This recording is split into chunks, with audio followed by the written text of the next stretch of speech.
પુરુષો ઘણા છે. શોક મોહ મોહ થવું મગ્નાય. આ શોક અને મોહના સાગરમાં નિબંધ થયેલો અર્જુન હતો, માટે એને ખાસ આવશ્યકતા હતી. અને તેથી આ પ્રકારનો ઉપદેશ ભગવાને કર્યો. આ રીતે ગીતા શાસ્ત્રનો સમગ્ર જે એની ભૂમિકા છે એ શંકરાચાર્ય મહારાજે આપી. અને હવે આપણે ગીતામાં પ્રવેશ કરશું. પહેલા અધ્યાયના બધા શ્લોકોનું સંક્ષિપ્તમાં આપણે વિવરણ કરીને પછી બીજા અધ્યાયમાં અને પછી ભાષ્યમાં આપણે પ્રવેશ કરશું. એટલે હવે કોઈની પાસે આ પુસ્તક ન જે સાદું ગીતાનું પુસ્તક એવું ચાલશે થોડા દિવસો. એટલે શંકર ભાષ્ય, કારણ કે હમણાં પહેલા અધ્યાયમાં તો શંકરાચાર્ય કઈ ભાષ્ય રચ્યું નથી. બીજા અધ્યાયના 10 શ્લોકો સુધી પણ શંકરાચાર્યએ કઈ ભાષ્ય રચ્યું નથી. પરંતુ પહેલા અધ્યાયના શ્લોકોમાં અને બીજા અધ્યાયના 10 શ્લોકોમાં જે કઈ વસ્તુ આવી ગઈ એ બધું શંકરાચાર્ય સંક્ષેપમાં કહેશે. ત્યારે બીજા અધ્યાયના 11મા શ્લોકના ઉपोદઘાતમાં ચર્ચા થશે. એટલે હવે પહેલો શ્લોક. ધૃતરાષ્ટ્ર ઉવાચ ધર્મક્ષેત્રે કુરુક્ષેત્રે સમવેતાયુયુત્સવઃ મામકા પાંડવાશ્ચૈવ કિમકુર્વત સંજય.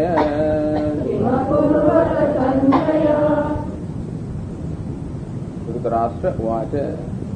ધૃતરાષ્ટ્ર પ્રશ્ન પૂછ્યો. યુદ્ધ માટે યુદ્ધ વિશે ધૃતરાષ્ટ્ર જાણવા માંગતા હતા. અર્થાત યુદ્ધ વિશે, યુદ્ધના મેદાનમાં શું બન્યું એ જાણવાની ધૃતરાષ્ટ્રને ઉત્કંઠા હતી. એ જાણવા માંગતા હતા કે શું થયું ત્યાં. કારણ કે યુદ્ધ એવી વ્યક્તિઓ વચ્ચે ખેલાઈ રહ્યું હતું, એવા સ્થાને યુદ્ધ ખેલાઈ રહ્યું હતું કે આ પ્રકારનો પ્રશ્ન ધૃતરાષ્ટ્રના મનમાં જન્મે. ધર્મક્ષેત્રે કુરુક્ષેત્રે યુયુત્સવ સમવેતા. યુયુત્સવ યુદ્ધ કરવાની ઈચ્છાવાળા, સમવેતા એકત્રિત થયેલા, મામકાહ અર્થાત મારા પુત્રો દુર્યોધન વગેરે કૌરવો, પાંડવા એવા જે મારા ના કહેવા ત્યારે પણ કારણ કે શત્રુઓ છે. પાંડવા આમ કૌરવો અને પાંડવો યુદ્ધ કરવાની ઈચ્છાથી સમવેતા એકત્રિત થયા છે. ક્યાં એકત્રિત થયા છે? કુરુક્ષેત્રે. કુરુક્ષેત્ર નામના સ્થળે. કુરુક્ષેત્ર એ સ્થળનું નામ છે.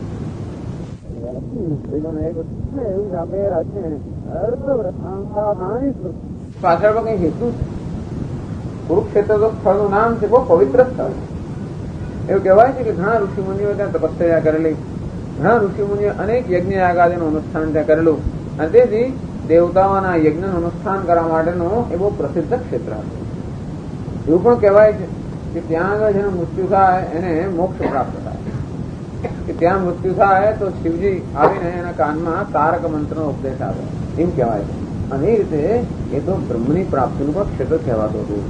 આમ કુરુક્ષેત્ર અત્યંત પ્રસિદ્ધ ક્ષેત્ર હતું, જ્યાં કેવું હતું? ધર્મક્ષેત્ર હતું. એ ધર્મક્ષેત્ર કહેવાય. એટલે કે જ્યાં ધર્મની વૃદ્ધિ થાય કે ધર્મની ઉત્પત્તિ થાય.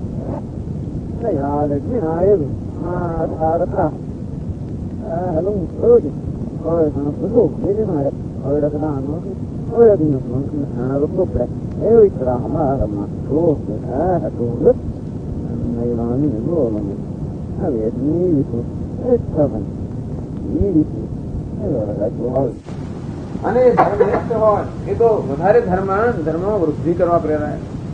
અર્થાત જેનામાં ધર્મ નથી એ પણ એનામાં ધર્મની ઉત્પત્તિ થાય એવું એક ક્ષેત્ર હતું.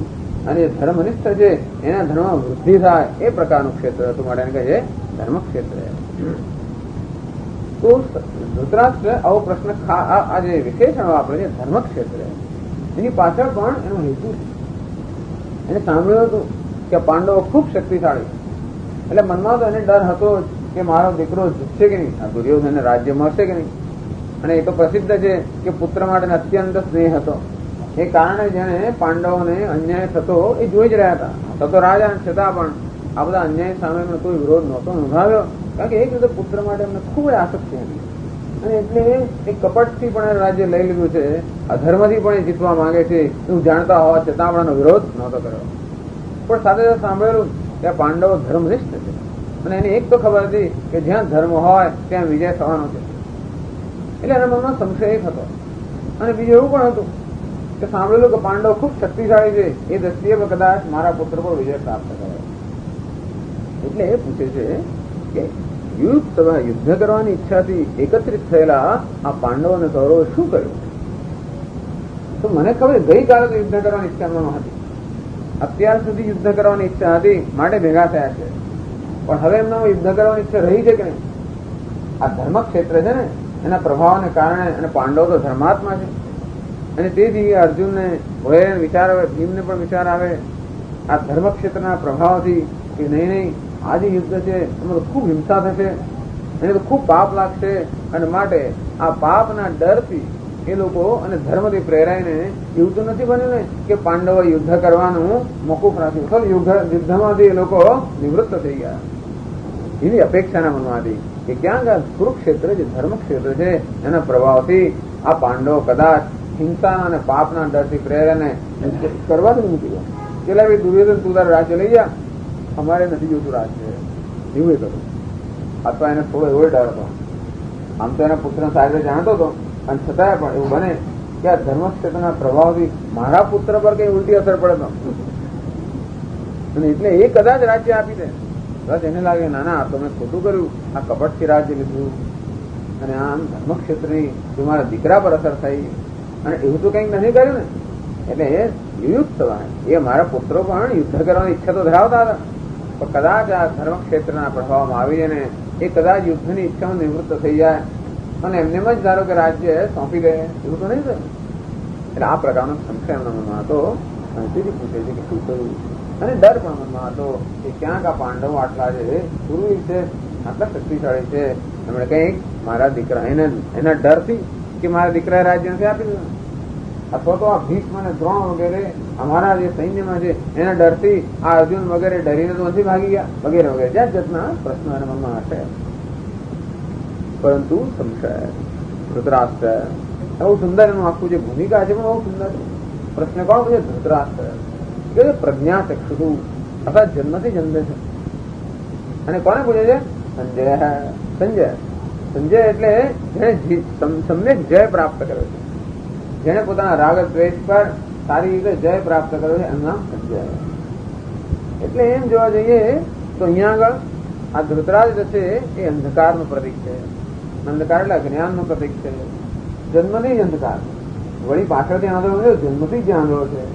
અને તેથી તે જ રીતે પ્રત્યેક જીવ જયારે જન્મે ત્યારથી જન્મથી જ અજ્ઞાની હોય છે, અને તેથી સર્વ અજ્ઞાન રૂપી અંધકાર પીડાતા હોય છે.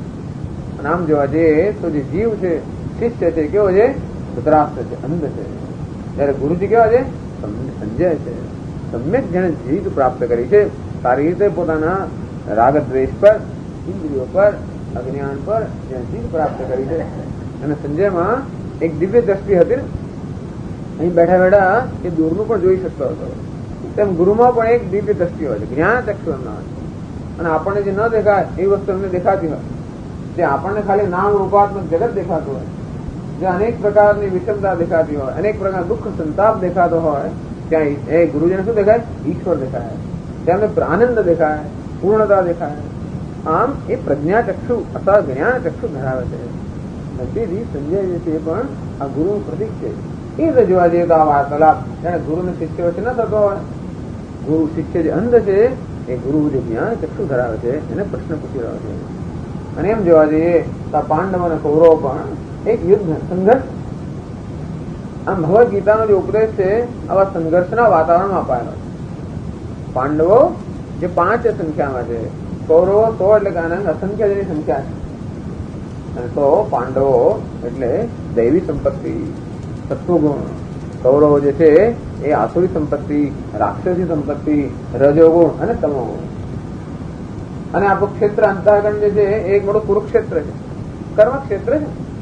કુરુક્ષેત્ર એટલે જ્યાં કર્મ ગુરુ આમ સતત કર્મનો જે આદેશ આપવામાં આવતો હોય, શાસ્ત્ર સતત આપણને આદેશ આપતો હોય છે કે આ પ્રકારે કર્મ કરો.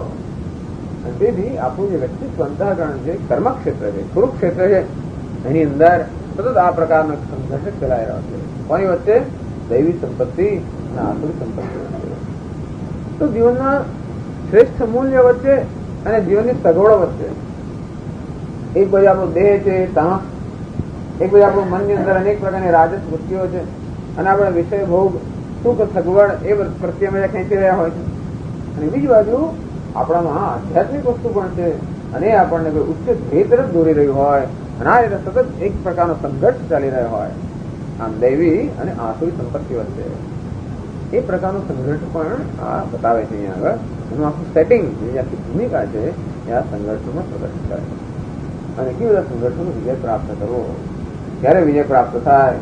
અર્જુને જે પ્રકારે આ સંઘર્ષમાંથી વિજય પ્રાપ્ત કરવા માટે જેવું અર્જુને કર્યું એવું આપણે જો કરતા હોઈએ તો વિજય પ્રાપ્ત થાય.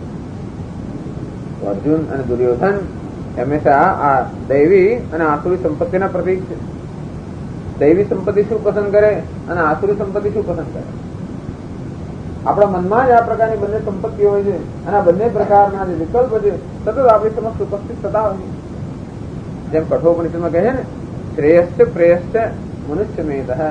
આ શ્રેયસ અને પ્રેયસ બંને સતત મનુષ્યની સમક્ષ આવતા હોય છે.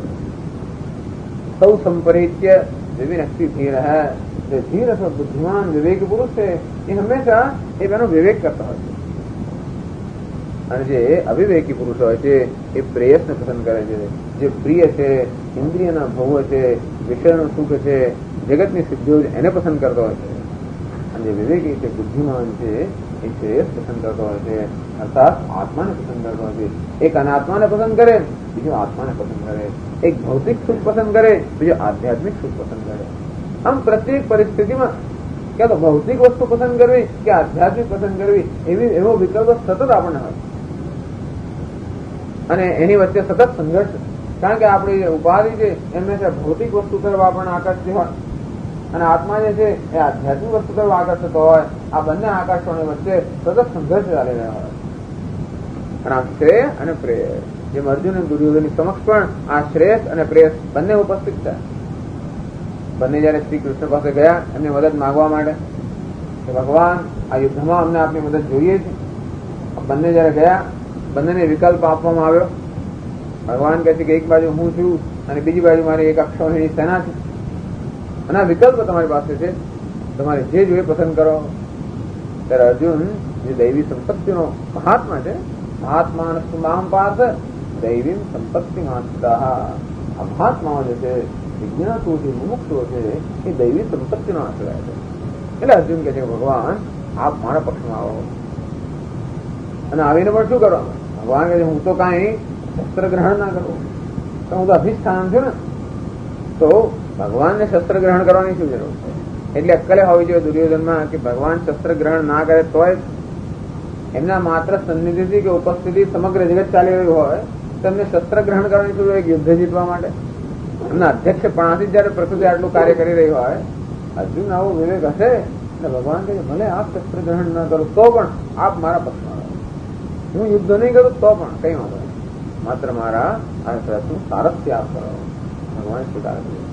આમ અર્જુન એ શ્રેયનો ઉપાસક છે અને તેથી પોતાના જીવન રથનું સાથી પણ મામ વીતરાગ ભય ક્રોધ મન્મય મામ ઉપાસિતા. એ માત્ર મારો જ આશ્રય લીધો. તો અર્જુને કોનો આશ્રય લીધો? ભગવાનનો આશ્રય લીધો. આમ એ શ્રેયનો સાધક છે, દૈવી સંપત્તિ ધરાવે છે, એ દૈવી સંપત્તિનું સૂચક છે. આ રીતે અર્જુન અથવા પાંડવો અને પેલો દુર્યોધન એને તો અક્ષૌહિણી સેના પસંદ કરી. કારણ કે એ તો કહે છે વ્યવસાયાત્મકા બુદ્ધિ એકા. જેનો વ્યવસાય હોય તો એક જ અંત હોય.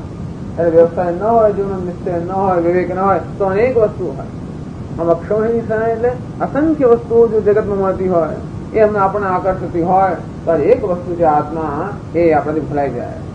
અને એકમાં પ્રત્યે જો આપણું આકર્ષણ હોય, કેવો વિવેક જાગૃત થયો હોય તો અસંખ્ય પ્રત્યે આપોઆપ જ વૈરાગ્ય બનશે.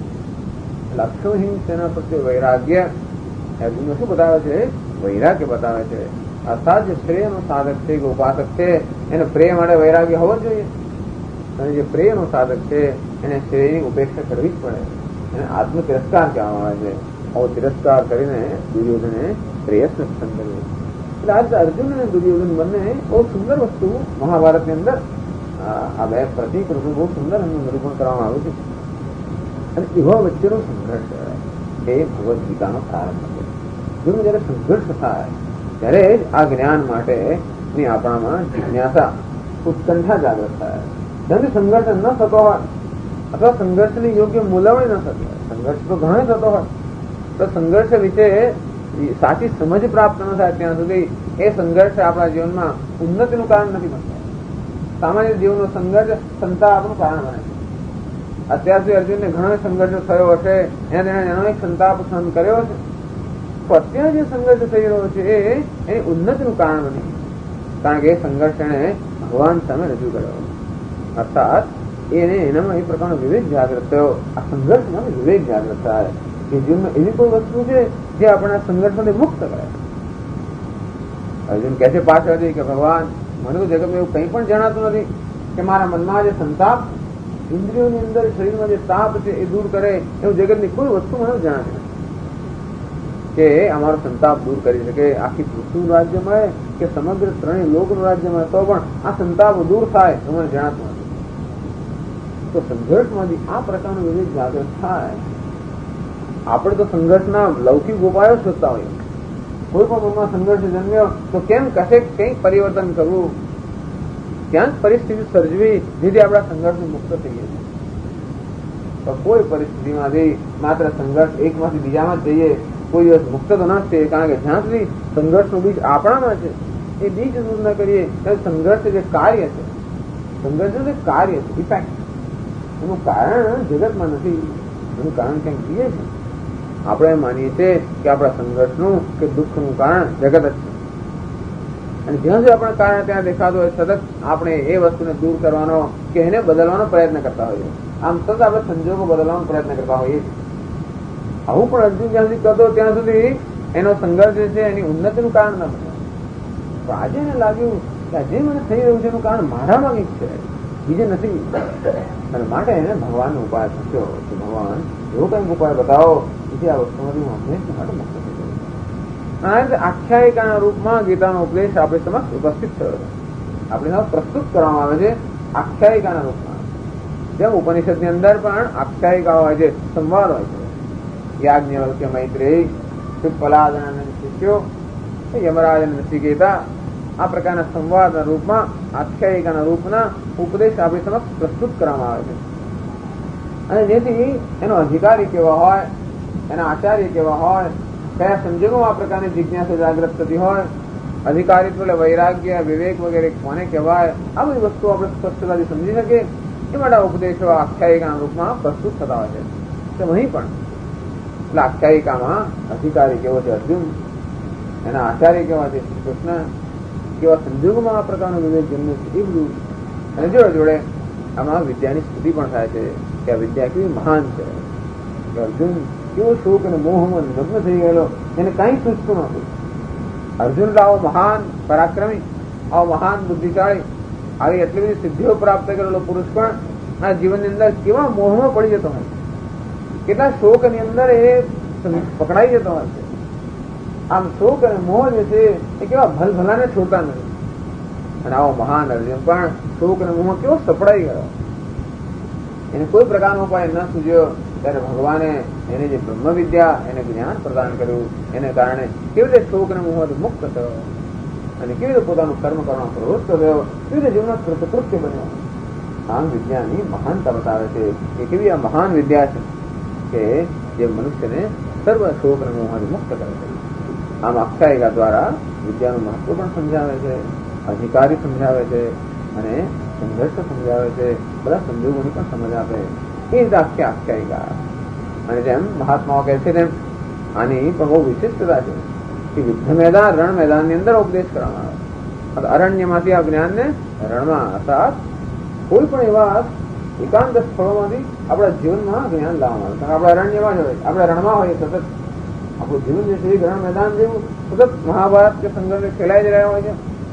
અને તેથી આ જે જ્ઞાન છે તાત્કાલિક ઉપયોગી છે, હમણાં માટે.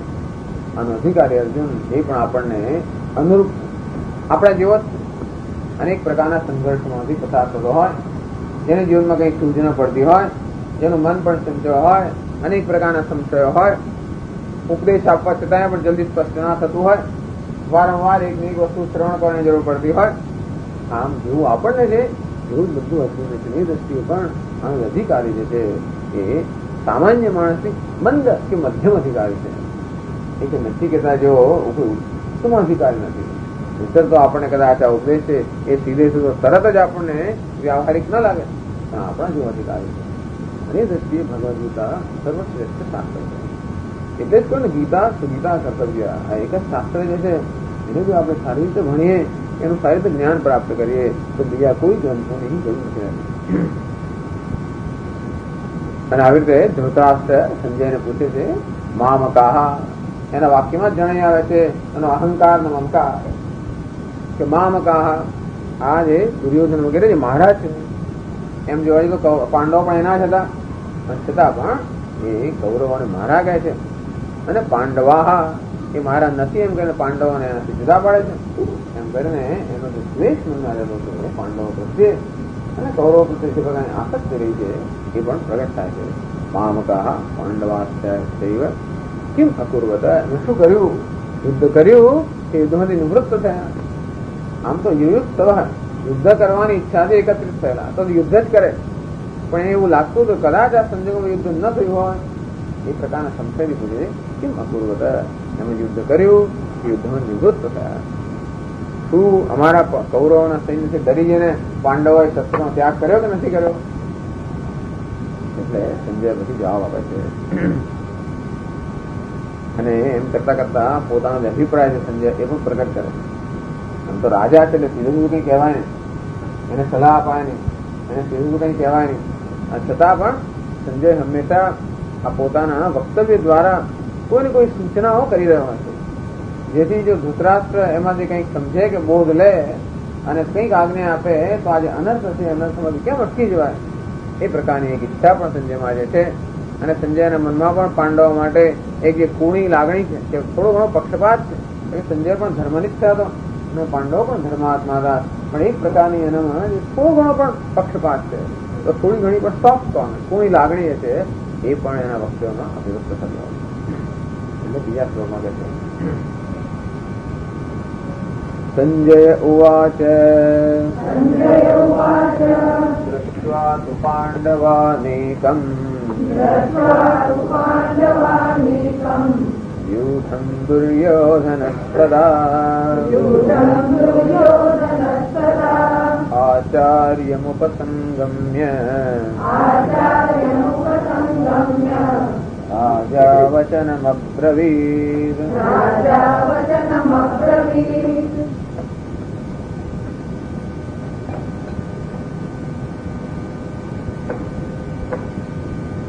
દૃષ્ટ્વા તુ પાંડવ આનિકમ યુધમ દુર્યોધન તદા.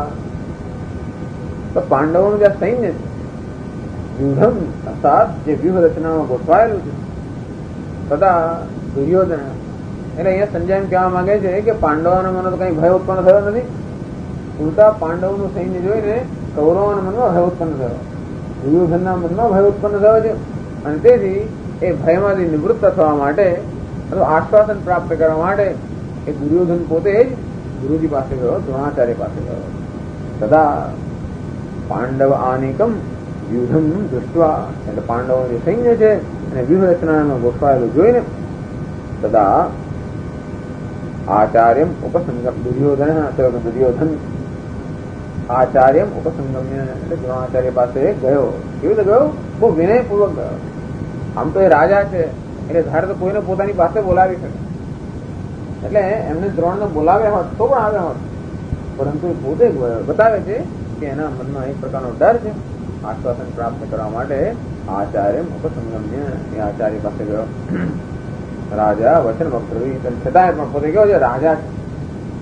અને એના વચનથી જણાઈ આવે છે કે એનું રાજા પણ ભલે એક બાજુ શિષ્ય હોય, મનમાં ડર હોય તો પણ એ ડરને છુપાવીને પણ પોતાનું જે ગૌરવ છે રાજા પ્રત્યેનું એ ગૌરવ તો એના શબ્દોનું અભિવ્યક્ત થાય જ છે. વચનમ અબ્રવીત એને કહ્યું તો પણ ચાલે. વચનમ અબ્રવીત કારણ કે એના વચનમાં અનેક પ્રકારના સૂચનો રહેલા છે. એ કારણ કે દુર્યોધન દુષ્ટ બુદ્ધિ છે, એની દુષ્ટતા એના વચનોમાં પ્રગટ થતી હોય. અને એક રીતે દ્રોણાચાર્ય પાસે જવાનો હેતુ પણ હતો.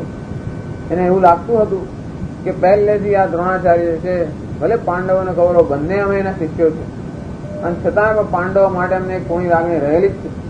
અને તેથી એનો ભય હતો કે અમારા જે આચાર્ય છે થોડું ભીષ્મ પિતામહ માટે પણ હશે, એ લોકો મન મૂકીને લડવાના નથી. અર્જુન અને પાંડવો સામે એ લોકો મન મૂકીને નહીં લડે ને તેથી જો એ રીતે નહીં લડે તો ક્યારે અમે આ યુદ્ધમાં વિજય ન પ્રાપ્ત કરી શકીએ. અને એને ખાતરી હતી કે દ્રોણાચાર્ય અને ભીષ્મ જો બરોબર યુદ્ધ કરે તો કોઈ એમને હરાવી શકે એમ છે, એ પણ એને ખબર હતી. પણ એવો પણ ભય હતો કે આ દ્રોણાચાર્ય આ મન મૂકીને યુદ્ધ નહીં કરે. એમના મનમાં પાંડવો ખાસ કરીને અર્જુન એમનો પ્રિય શિષ્ય હતો, અને અર્જુન જ સામે હોવાથી કદાચ આચાર્ય દ્રોણાચાર્ય જો યુદ્ધ ન કરે અથવા તો ખાલી દેખાવ કરે પણ બરોબર ના યુદ્ધ કરે, અને તેથી એક રીતે એમને પ્રેરવા માંગતો હતો. અહીંયા કહે છે કે કોઈક રીતે દુર્યોધન દ્રોણાચાર્યમાં એમને જરાક એમને થોડો ગુસ્સો એમનામાં ક્રોધ થોડો જન્મે, અને ક્રોધથી પ્રેરાય ને પછી એ પાંડવો સામે યુદ્ધ કરે એ પ્રકારના વચન દુર્યોધન એમને કહે. રાજા વચન વક્રવીત અથવા પોતાની જે ઈચ્છા છે તેમ દ્રોણાચાર્યને ઉશ્કેરવા, આમ ઉશ્કેરાટ થયા વચન બોલવાનો દુર્યોધન પ્રયત્ન કરે છે. એટલે એ વચનમ અથવા જેનાથી ઉશ્કેરાટ ઉત્પન્ન થાય એ પ્રકારના વચન પછી રાજાએ સમય દ્રોણાચાર્યને કહ્યા. અને કહે છે અહીંયા બીજા શ્લોકમાં પશ્ચૈતામ પાંડુપુત્રાણામ આચાર્ય મહતીમ ચમૂમ વ્યુઢામ દ્રુપદપુત્રેણ તવ શિષ્યેણ ધીમતા.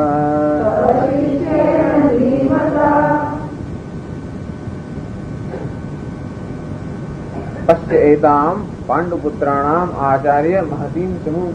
હે આચાર્ય, એતામ પાંડુપુત્રાણામ મહતીમ ચમૂમ પશ્ય. યુવા પાંડુપુત્રોની, ચમૂ એટલે કે સેના કેવી છે, મહતીમ ચમૂમ. આજે મહાન સેના છે. આપ જરા જુઓ, કદાચ આપને ખ્યાલ નહીં હોય કે કેવી મહાન સેના એમની પાસે છે. એ કહેવા માંગે છે કે એમની ઉપેક્ષા કરવા જેવી નથી. આપ એમ માનતા હો કે આ તો બધા આજકાલના છોકરાઓ છે અને એમને શું એમનો શું હિસાબ છે, તો કેવું નથી. આ મોટી સેના છે. કેવી છે? વ્યુહામ. આ વ્યૂહ રચનામાં ગોઠવાયેલી છે.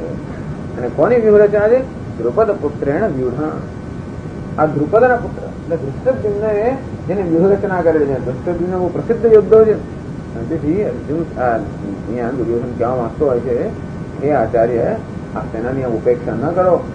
એમ ન માનો કે આપ જો મન મૂકીને યુદ્ધ નહીં કરો તો પણ આપણે આ યુદ્ધ જીતી જઈશું, એવું નહીં થાય. અને પાછો કહે છે દ્રુપદ પુત્રેણ. આમ ધૃષ્ટદ્યુમ્ન એવો શબ્દ વાપરવાનો બદલે દ્રુપદ પુત્ર એવો શબ્દ વાપરે.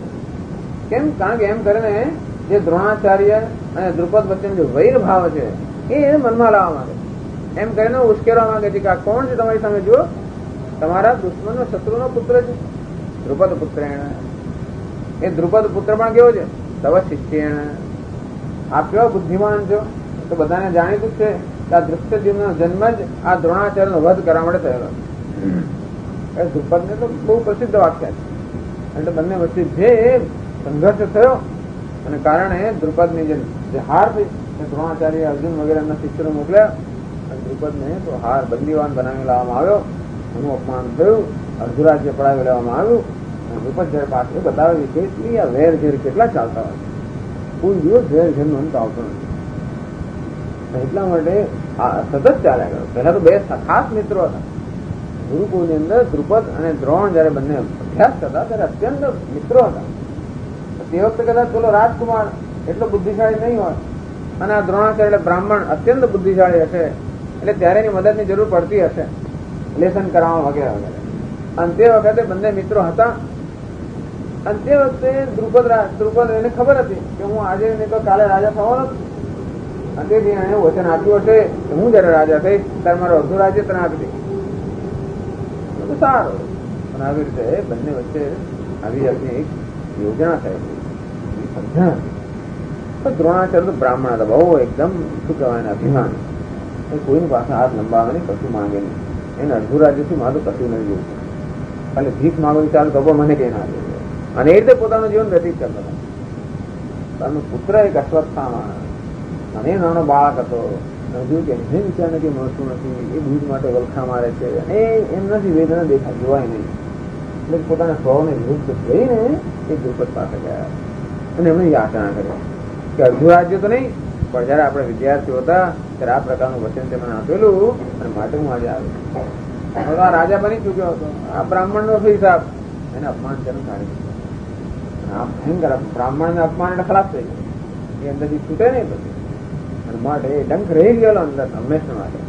ત્યારે એનો બદલો લઉં, જયારે એને જોયું કે મારા શિષ્યો બરોબર તૈયાર થઈ ગયા છે, ત્યારે ગુરુ દક્ષિણા માટે અર્જુન પાસે માંગી. અર્જુને જયારે કહ્યું ગુરુ દક્ષિણા, ત્યારે કે ગુરુ દક્ષિણા આપી હોય જ્યાં આ દ્રુપદ રાજાને હરાવ, મારી સમક્ષ લઈ આવો, એનો વધ બસ મારે જોયું. અર્જુન તો મહાપરાક્રમી હતો, દ્રુપદ રાજાનો એને તો એને હરાવી દો, એને કેદી બનાવીને લઈ આવ્યો અહીંયા, એનું અપમાન કરવામાં આવ્યું બધાની સામે, એનું અડધું રાજ્ય લઈ લેવામાં આવ્યું, અને ઉપરથી કહેવામાં આવ્યું કે જો હું તારો નાશ નથી કરતો, હું તને છોડી દઉં છું. અત્યંત હાંસીને ઉડાવવામાં આવ્યું, અને આવો અપમાનિત થયેલો દ્રુપદ પાછો ગયો એના હૃદય માટે હું કેમ આવો બદલો કર્યો. અને પછી એને યજ્ઞ કર્યો, દેવતાઓની આરાધના કરી, અને પછી એવા પુત્રને ઉત્પન્ન કર્યો જેથી જે દ્રોણનો વધ કરનારો થાય, એમાં દૃષ્ટિદ્યુમ્ન ઉત્પન્ન કર્યો. એટલે આ દૃષ્ટિદ્યુમ્ન આવીને ત્રોણાચાર્યનો વધ કર્યો. આ પાછી પરંપરા વૈર પરંપરા ચાલુ રહી. જયારે અશ્વત્થામાને ખબર પડી કે આ મારા પિતાજીનો આવી વધ કરવામાં આવ્યો છે, તો એ બદલો લેવા આવે. અને રાત્રે આવીને છેવટે કે આ ભીમ જુઠ્ઠું બોલ્યો છે, આ પાંડવોએ આટલો મારો દ્વેષ કર્યો છે મારા પિતાજીનો, એમના કારણે પિતાનું મૃત્યુ, બીજા બધા મરી ગયેલા, આટલા જ બાકી રહેલા, કેવું પાંડવોને મારી નાખું. રાત્રે આવ્યો, 5 પાંડવો સુતેલા હતા, બધાનો વધ કરી નાખ્યો. 5 પાંડવો હતા અને 5 પુત્રો હતા. દ્રૌપદી કે આ અશ્વત્થામાએ મારા પુત્રનો વધ કર્યો. વૈર પરંપરા કેટલી ચાલતી આવે છે, કોઈ પણ હિસાબે અશ્વત્થામાનો વધ થાય જ.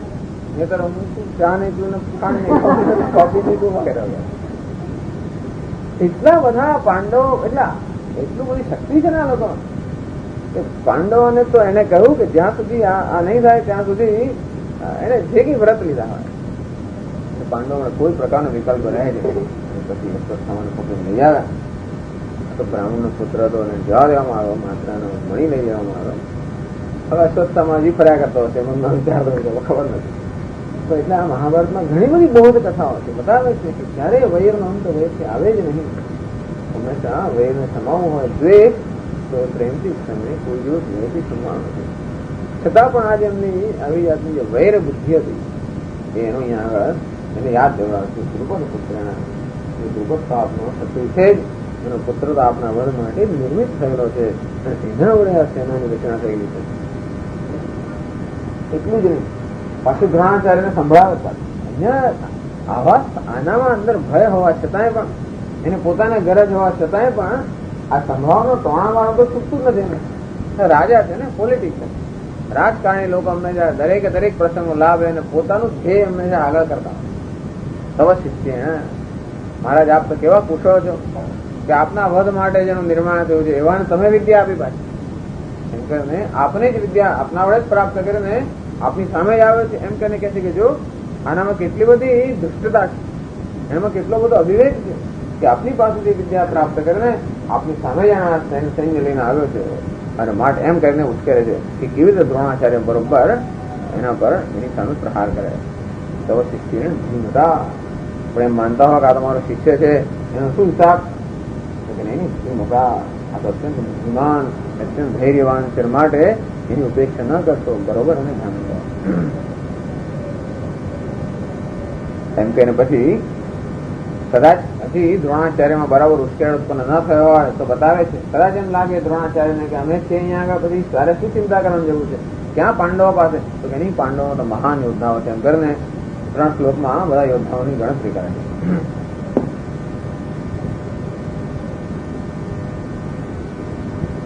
અત્ર શૂરા મહેશ્વાસાઃ ભીમાર્જુન સમાયુધે યુયુધાનો વિરાટશ્ચ દ્રુપદશ્ચ મહારથઃ दृष्टकेतुश्चेकितानः काशीराजस्य वीर्यवान् पुरुजित् कुन्तिभोजश्च दैव्यश्च नरपुङ्गवः युधामन्युश्च विक्रान्तः उत्तमौजाश्च वीर्यवान् सौभद्रो द्रौपदेयाश्च सर्व एव महारथाः.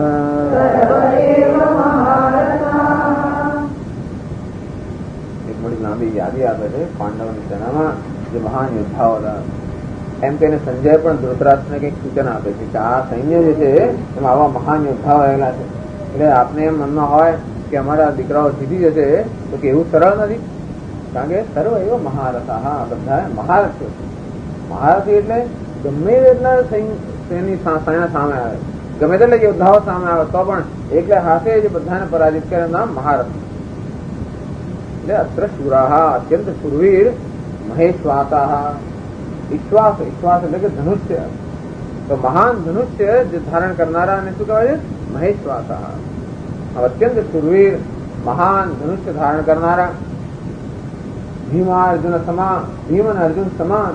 એમ નથી કે માત્ર દુષ્ટદ્યુમ્ન જ શુરવીર છે કે ભીમ અને અર્જુન જ શુરવીર છે, પણ ભીમ અને અર્જુન જેવા યુદ્ધી એટલે કે યુદ્ધ માટે અત્યંત શુરવીર છે. યુદ્ધ મેદાનની અંદર અત્યંત શુરવીર મહાન ધનુષ્ય ધારણ કરનારા એવા અનેક બધા યોદ્ધાઓ છે. યુયુધાન એટલે સાત્વિકી, વિરાટ, દ્રુપદ, આ બધા કહેવાય છે મહારથ. દુષ્ટકેતુ, ચેકિતાન, કાશીરાજ, પુરુજીત, કુંતીભોજ, કુંતીના પિતા, શૈબ્ય, નરપુંગવ અર્થાત નર મનુષ્યમાં શ્રેષ્ઠ, વીર્યવાન અત્યંત બળવાન, અત્યંત પરાક્રમી, મહારથ. આ બધાને લાગુ પડે છે. આ બધા અત્યંત વીર્યવાન મહાપરાક્રમી છે, મનુષ્યમાં શ્રેષ્ઠ છે, અત્યંત શુરવીર છે, અને વળી ગમે તેટલા સૈન્યો અને ગમે તેટલા સૈનિકો સામે આવે એકલા હાથે સામનો કરવામાં શક્તિમાન છે. યુધામન્યુ વિક્રાંત, ઉત્તમૌજાસ્ય વીર્યવાન, સૌભદ્ર સુભદ્રના પુત્ર અભિમન્યુ, દ્રૌપદેયાસ્ય દ્રૌપદીના 5 પુત્રો, સર્વે એવ મહારથા. આ બધા મહારથીઓ આ પાંડવ સેનામાં છે અને બધા મહાન ધનુષ્ય ધારણ કરનાર છે, બધા શુરવીર છે, બધા પરાક્રમી છે. આમ દુર્યોધન આચાર્ય કહે છે કે હે આચાર્ય અને નોંધ લો, આપ જાણો તો છો, કદાચ આપના ખ્યાલમાં ન આવ્યું હોય કે આવા મહાન યોદ્ધાઓ આ પાંડવ સૈન્યમાં છે, તો આપ એની નોંધ લો અને જેથી એમનો કેમ સામનો કરવો અથવા કેમ એમના પર પ્રહાર કરવો, એમને કેમ પરાજિત કરવા એ બરોબર આપ વિચારી શકો.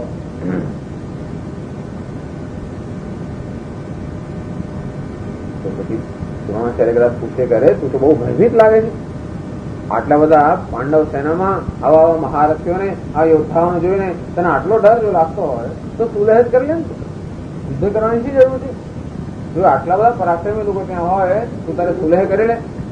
તો કે ના ના, એમ કરીને પછી સુલહ એવી રીતે એવો ભય પ્રદર્શિત નથી કરાવતો. ના ના, એવું નથી કે માત્ર એમના સૈન્યમાં છે, અને આપણા સૈન્યમાં પણ એવા જ મહાન યોદ્ધાઓ છે, અને એટલે વિગ્રહ અર્થાત યુદ્ધ કરવું જોઈએ એમ પોતાનો અભિપ્રાય બતાવે પોતાના સૈન્ય છે. अस्माकं तु विशिष्टाये तान् निबोधद्विजोत्तम नायका मम सैन्यस्य संन्यासं तान् ब्रवीमि ते भवान् भीष्मस्य कर्णश्च कृपश्च समितिञ्जयः अश्वत्थामा विकर्णश्च सौमदत्तिस्तथैव च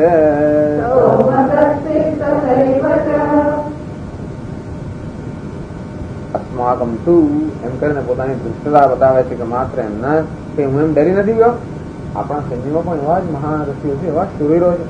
એના માટે અસ્માકમ તું આપણા સૈન્યમાં પણ જે છે વિશિષ્ટા એટલે કે જે અત્યંત શૂરવીરો છે, વિશિષ્ટ પુરુષો છે, તાન નિબોધ દ્વિજોત્તમ, હે દ્વિજોત્તમ દ્વિજાનામ ઉત્તમ, હે બ્રાહ્મણ શ્રેષ્ઠ, આપણા સૈન્યની અંદર પણ જે મહાપરાક્રમી મહાશુરવીરો અત્યંત આગળ પડતા જે નેતાઓ છે, યોદ્ધાઓ છે, કે શુરવીરો છે, તાન નિબોધ આપને માટે આપ એને પણ ધ્યાનમાં લો. આપને ધ્યાનમાં તો બધું છે છતાં પણ આપના માત્ર ધ્યાનમાં લાવવા માંગુ છું. દ્વિજોત્તમ એમ કહીને આચાર્યની સ્તુતિ કરે. એટલે દુર્યોધનમાં કઈ જાતની વૃત્તિ આપણે જોઈએ છે એના પર તેના શબ્દોનું અર્થઘટન કેમ કરવું એ સમજ પડાવે.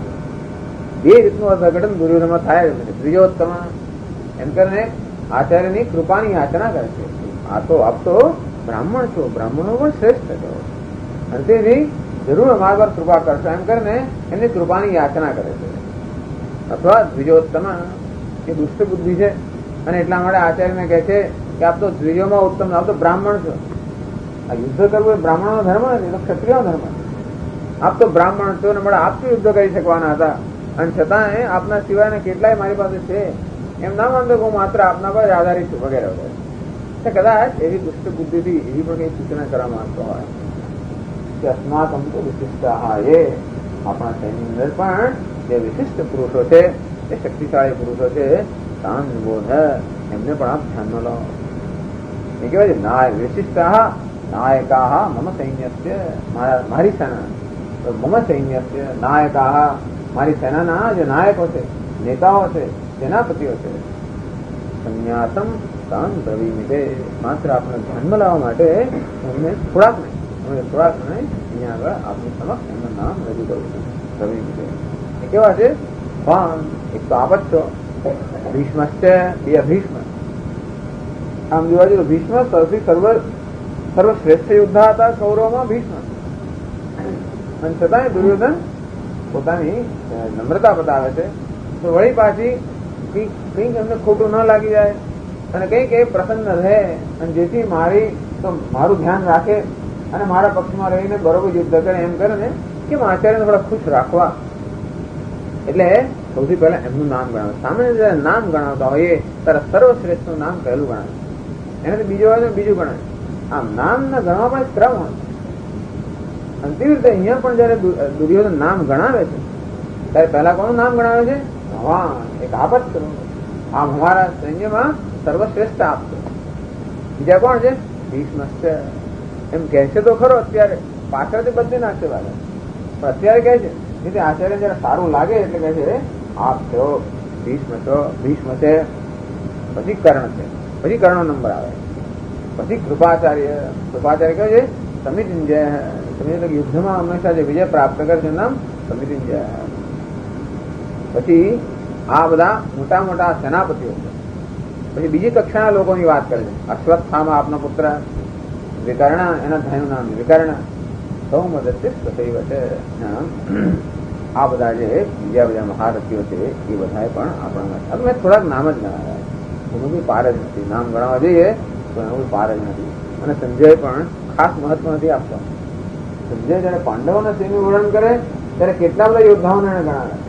કૌરવનું વર્ણન કરે માત્ર આટલા જ યોદ્ધાનું નામ ગણાવીને એ અટકી ગયો છે. આમ સંજયની મનોવૃત્તિનો પણ આમાં આપણે પરિચય થાય છે. એક રીતે ધૃતરાષ્ટ્રને જાણે કે સૂચન આપવાના માંગતો હોય કે જુઓ પાંડવો કેટલા શુરવીર છે, અને મારે અત્યારે તમે ચેતી જાઓ, હજી પણ તમને તક છે. જો તમે ધારો તો હજી પણ આદેશ આપી શકો કે આ યુદ્ધમાંથી આપણે યુદ્ધને બંધરા અને પાંડવોને અડધો ભાગ આપીને સુલહી કરવાની હજી પણ શક્યતા છે, હજી શરૂ થયું નથી. એમ કરીને જાણે કે સંજય ધૃતરાષ્ટ્રને તો કંઈક સૂચન આપી રહ્યો હોય. સૌમદત્ય તથૈવ છે. સૌમદત્ય તો સિંધુરાજ તથૈવ છે, અથવા તો જયદ્રથ એવા પણ સૌમદત્ય સિંધુરાજ તથૈવ છે એવી જાતનું પણ છે. જયદ્રથ એટલે અશ્વત્થામા વિકર્ણસ્ય જયદ્રથ તથૈવ છે એવું પણ સૌમદત્યને બદલે જયદ્રથ એવું પણ.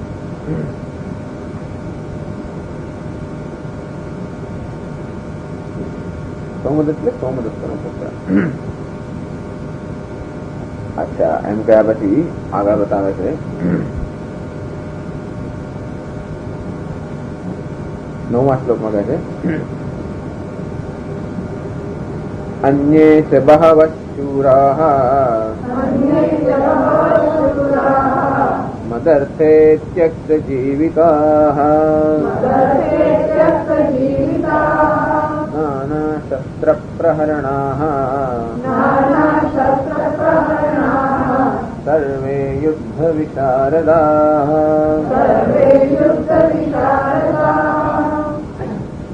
અન્ય છે એટલે બધાને ગણાવતા નથી દુર્યોધન. અન્ય છે બીજા અનેક એવા મહારથીઓ છે, શૂરવીરો છે આપણા સૈન્યની અંદર, અને કેવા છે મદર્થે ત્યક્ત જીવિતા, એનો અભિમાન પ્રગટ કરે છે. આ બધા કેવા છે મદર્થે, મારે માટે, ત્યક્ત જીવિતા અર્થાત પોતાના જીવનનો ત્યાગ કરવા તૈયાર. આમ જો એનો અર્થ જોવા જોઈએ, ત્યક્ત જીવિતા અર્થાત જેમણે પોતાના જીવનનો ત્યાગ કરી દીધો છે.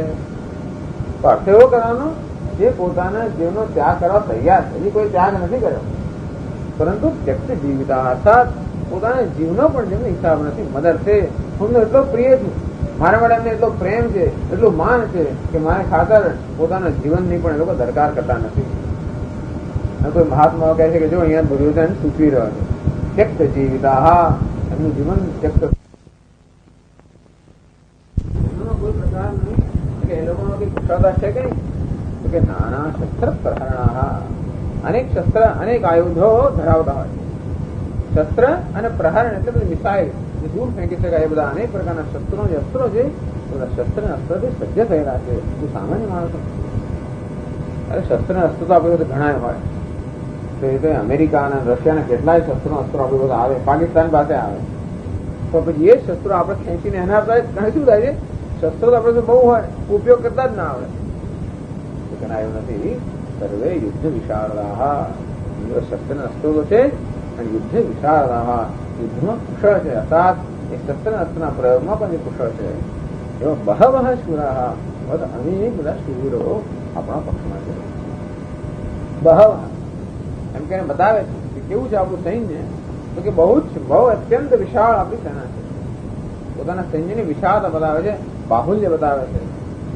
પછી એમ કે છે મદર્થે ત્યક્ત જીવિતા, જો બધા મારા પર કેટલો પ્રેમ રાખે છે, એ બધા તો મને વરેલા છે, મારા ભક્તો છે, મને વરેલા છે, માટે આવેલા છે. એમ કહીને કહેવા માંગે છે આખું સૈન્ય કેવું છે, મારું ભક્ત છે, મારું મને વરેલું છે, મારે માટે જ છે. પછી શુરાહા એમ કહીને બતાવે છે કે આ બધા અત્યંત શુરવીરો છે અને નાના શસ્ત્ર પ્રહરણા, બધા યુદ્ધ કરવા માટે તૈયાર છે એમ કરીને, અને બધા સર્વે યુદ્ધ વિશારદાઃ અથવા યુદ્ધમાં યુદ્ધ વિદ્યામાં કુશળ છે. આમ કરીને પોતાના સૈન્યના વિશિષ્ટતા બતાવીને દુર્યોધન કોઈ રીતે એમ સિદ્ધ કરવા માંગે છે કે મારા મનમાં કોઈ ડર નથી, આપણે ડરવાની કોઈ જરૂર નથી. એમ પણ કહેતો હોય કે કદાચ આચાર્ય તમે કઈ બરોબર મન મૂકીને યુદ્ધ ના કરો તો એમને કઈ થવાનું નથી. જુદા જુદા સૂચનો આપીને આચાર્યને ઉશ્કેરવા માંગે છે. અને પછી પાછું દુર્યોધન કહે છે કે જો ગુરુજી આ બીજું પણ એક કારણ છે, જે કારણથી મારે ડરવાની કઈ જરૂર નથી. એમના માનતા હું ડરીને આપને બધું કહું છું. પછી બીજું કારણ બતાવે છે કે કેમ ડરવાની કોઈ જરૂર નથી. કહે છે 10મા શ્લોકમાં અપર્યાપ્તમ તદસ્માકમ બલમ ભીષ્માભિરક્ષિતમ પર્યાપ્તમ ત્વિદમે તેષાં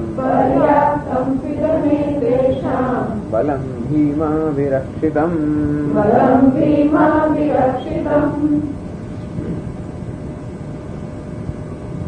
તદ અસ્માકમ બલમ ભીષ્મ અભિરક્ષિતમ અસ્માકમ બલમ અપર્યાપ્તમ. ભીષ્મ અભિરક્ષિતમ, ભીષ્મ વડે જેની રક્ષા કરવામાં આવી છે. ભીષ્મ તો કે જેના સેનાપતિ છે, તો ભીષ્મ વડે જેની રક્ષા થઈ રહી છે, અમારું જે સૈન્ય છે એ કેવું છે અપર્યાપ્તમ. અસ્માકમ આપણું આ જે સૈન્ય છે, ભીષ્મ જેના રક્ષક છે, તો ભીષ્મના નેજા હેઠળ, ભીષ્મની રક્ષા હેઠળ જે આ સૈન્ય છે એવું આપણું સૈન્ય અપર્યાપ્તમ, અપરિમિતમ, જેની કોઈ સીમા જ નથી. અપર્યાપ્તમ અર્થાત એ કેવું છે 11 અક્ષરોની છે, અને તેથી અપરિમિતમ એ અસંખ્ય તો એના બધા સૈનિકો છે. અપર્યાપ્તમ અર્થાત જેને પર્યાપ્ત તો જેને પરાજિત કરવા માટે કોઈ શક્તિમાન નથી. અપર્યાપ્તમ એટલે જેનો પરાજય ન થઈ શકે, જેને કોઈ યુદ્ધમાં ન હરાવી શકે એવું બહુ એકદમ અત્યંત તો કે અત્યંત વિશાળ એવું આપણું જે સૈન્ય છે એ ભીષ્મ વડે રક્ષિત થયેલું છે. ભીષ્મ કેવા છે? અત્યંત પૂર્વી છે, સૂક્ષ્મ બુદ્ધિ છે, મહાપુરુષ છે. એના વડે આપણા સૈન્યનું રક્ષણ કરવું છે. અને માટે કોઈ પણ યુદ્ધો એને અભિભૂત કરી શકે, એના પરાજિત કરી શકે એવું શક્યતા નથી. એતેષામ તું ઇદમ એતેષામ બલમ. ત્યારે પછી આ લોકોનું બળ કેવું છે? આ લોકોનું બળ એટલે સૈન્ય. આ લોકોનું સૈન્ય કેવું છે? પર્યાપ્તમ પરિમિતમ. તો માત્ર 7 જ અક્ષરો છે અને એમાં પણ કોઈ પ્રકારનો કષ્ટ નથી. કારણ કે ભીમા વિરક્ષિતમ. સૈન્ય ગમે તેવું સારું હોય તોય પણ એનું રક્ષણ કરનાર કોણ છે? ભીમ. ભીમમાં બુદ્ધિ કેટલી? આ દુર્યોધનને આ લોકો માટે કોઈ જાતનું માન નથી. રાજા કરો ને એટલે પોતાની બુદ્ધિવાળા મહાન અભિમાન ધરાવે, પોતે જ ચાલાક કુશળ છે, બુદ્ધિમાન છે. આ ભીમ તો ચપળ બુદ્ધિ છે, ચંચળ બુદ્ધિ છે, સ્થૂળ બુદ્ધિ છે, જેઓનું શરીર એવી બુદ્ધિ. એમ કરીને ભીષ્મ અને ભીમને સાથે એ વેદનો વિરોધ બતાવે કે આ સ્થૂળ બુદ્ધિ જે ભીમ છે એ કૌરવોને પાંડવોને સૈન્ય રક્ષણ કરે છે. એ સૈન્ય પણ નાનું છે, એ સૈન્ય પણ નબળું છે અને મારે ભીમથી અભિરક્ષિત છે. અને મારે કેવું છે? પર્યાપ્તમ પરિમિતમ. અથવા તો જેનો પરાજય થઈ શકે, સરળતાથી પરાજય થઈ શકે એવા સૈન્ય છે. અને તેથી મને કોઈ પ્રકારનો ડર નથી. આપ એમ ન માનતા તો હું ડરી નાખું પાછા આવે. આટલું બધું એમનું નિવેદન ભીષ્મ દ્રોણાચાર્ય સામે કર્યું. પેલા તો મારા કશું બોલતા જ એક અક્ષરમાં બોલ્યા અને તેથી જયારે જોયું કે કઈ પણ બોલતા જ નથી એટલે છેવટે બધાને પછી રાજા ખરો ને, રાજા તરીકે બધાને આદેશ આપે છે કે દરેકે શું શું કરવું જોઈએ. એટલે 11 શ્લોકો છે. અયનેષુ ચ સર્વેષુ યથા ભાગમવસ્થિતાઃ ભીષ્મમેવાભિરક્ષन्तु ભવन्तः સર્વ એવ હિ.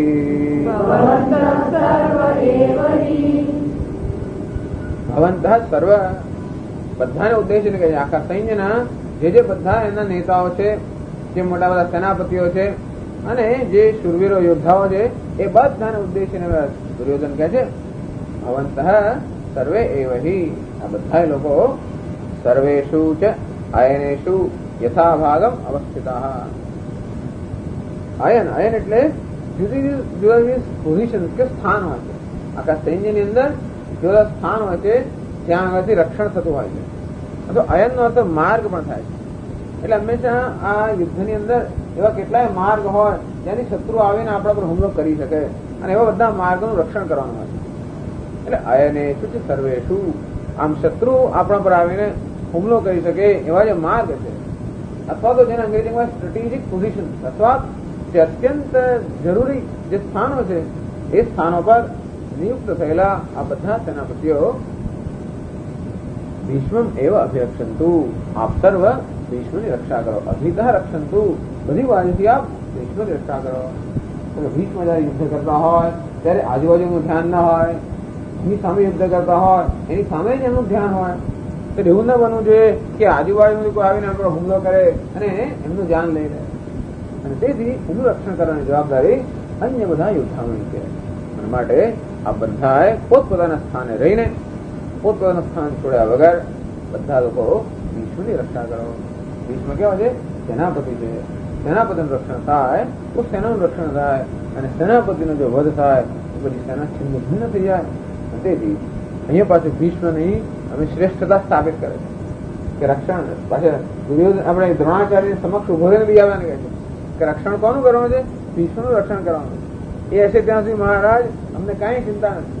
અને તેથી એમ કહે કે સૂચના કરવા માંગતો હોય જાણે કે દ્રોણાચાર્યને કે અહીંયા ખરેખર અગત્યના વ્યક્તિત્વ છે અને પછી બધાને કહે છે સૂચના આપે છે કે તમે ભીષ્મનું સર્વ તરફથી રક્ષણ કરો.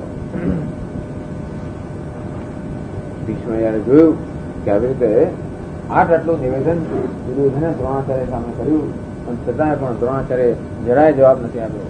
થોડું અમને ખોટું લાગ્યું હતું કારણ કે આ બધા વર્ષોમાં જાત જાતના તો અહીંયા ટોણા માર્યા અને છેવટ અંતમાં તો એમ જ કહ્યું કે ભીષ્મનું જ રક્ષણ કરવું જોઈએ એમ કરીને ભીષ્મની શ્રેષ્ઠતા પણ સ્થાપિત કરી. તો દ્રોણાચાર્યને એમ જ લાગે ને કે મારો તો કઈ અહીંયા હિસાબ જ નથી એટલે મારું શું સ્થાન છે. એમ કરીને દ્રોણાચાર્યને લાગ્યું હોય, કદાચ ખોટું લાગ્યું હોય, ગમે તે હોય, પણ દ્રોણાચાર્ય એક અક્ષરે બોલ્યા નહીં. દુર્યોધન જે બિચારો આશ્વાસન માટે ગયેલો, એને આશ્વાસન પ્રાપ્ત થયું નહીં. જોયું કે હજી દુર્યોધન તો ભયભીત છે મનમાંથી. તેથી કેમ એના મનનો ભય દૂર કરવો, એના માટે પછી ભીષ્મ પિતામાં આપણું જોતા હશે, સાંભળતા હશે, અથવા અમને ખ્યાલ આવી ગયો કે ત્યાં શું થઈ રહ્યું છે. જયારે જોયું કે દુર્યોધનના હૃદયમાં જે ભય છે, તેથી એના ભયને દૂર કરવા માટે ભીષ્મ પિતામહે જ તો પહેલે પોતે પ્રારંભ કર્યો. 12મા શ્લોકમાં કહે છે,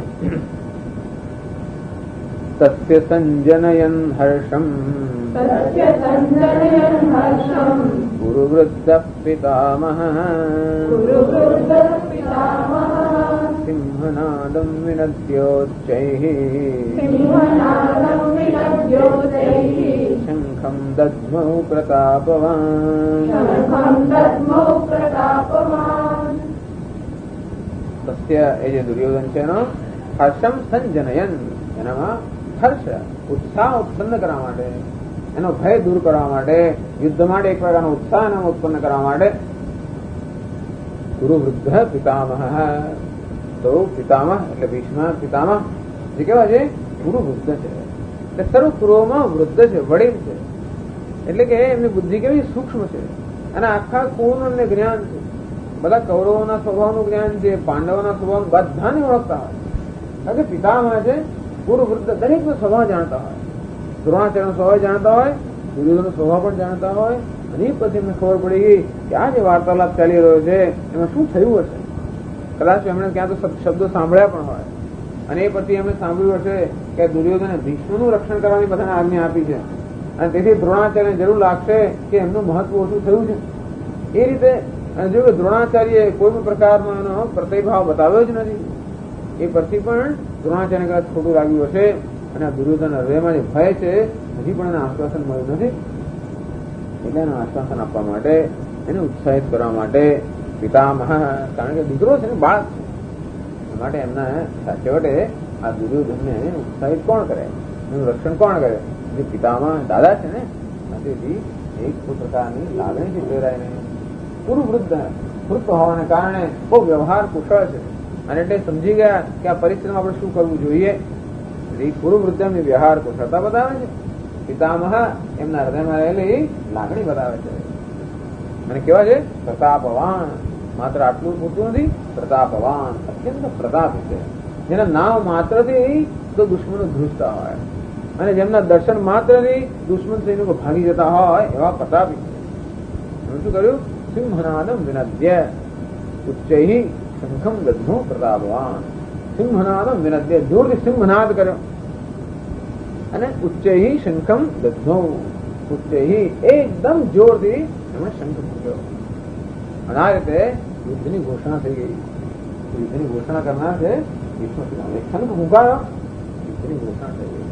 એટલે અત્યારે ભીષ્મ પિતામહનો સમય આવી ગયો છે કે બસ હવે એક કામ કરી, કાર્ય શરૂ થવું છે. વાતો બહુ થઈ ગઈ, હવે કંઈક કરવાનો સમય આવી ગયો છે. અને તેથી એમને જોરથી શંખ, પહેલા સિંહનાદ કર્યો. બધાને ખબર પડી જાય. એક તો કૌરવોની અંદર એકદમ ઉત્સાહ પ્રગટે, પાંડવોની અંદર એકદમ ભય પ્રસરી જાય. સિંહનાદ જોશીમાં કરીને જોર તમે શંખ મૂક્યો. અને આ રીતે યુદ્ધનો ઉત્સાહ પ્રેરવા માટે, એને ઉત્સાહિત કરવા માટે, અને આ સાથે યુદ્ધની ઘોષણા પણ થઈ ગઈ. પછી શું થયું આગળ વર્ણન કરે છે આવતા વખતે.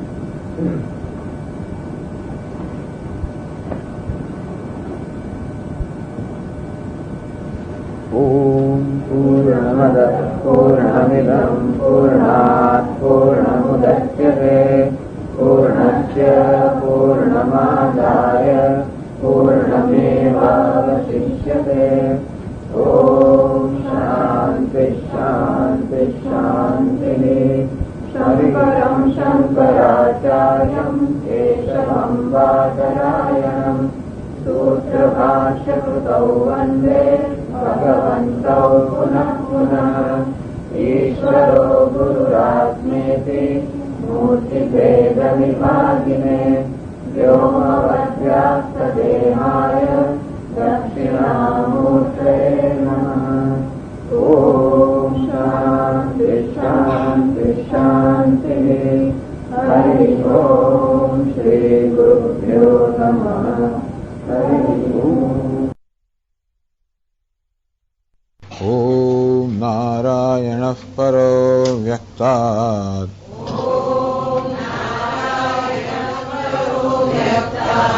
अण्डमव्यक्तसम्भवम् अण्डस्यान्तस्त्विमे लोकाः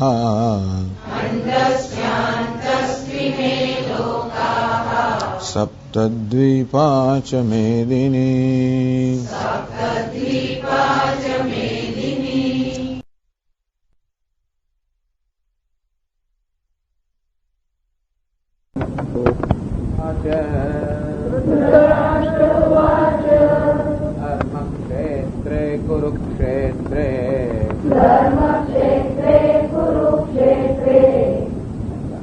धर्मक्षेत्रे कुरुक्षेत्रे धर्मक्षेत्रे कुरुक्षेत्रे धर्मक्षेत्रे कुरुक्षेत्रे समवेतायुयुत्सवः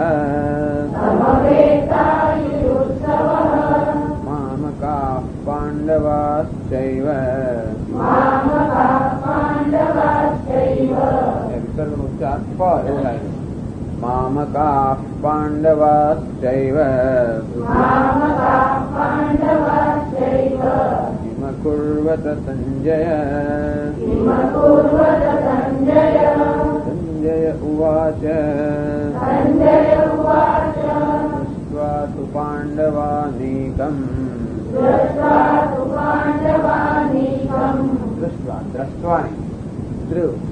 दृष्ट्वा आ બધું તમે શનિવારનો ક્લાસ છે ને ચેન્ટિંગ ને ભરો તો બધી ખબર પડે. આ તો 2-5 મિનિટમાં થોડું થોડું શીખાય. અચ્છા, દૃષ્ટ્વા તુ પાંડવાનીકમ યુધમ દુર્યોધનસ્તદા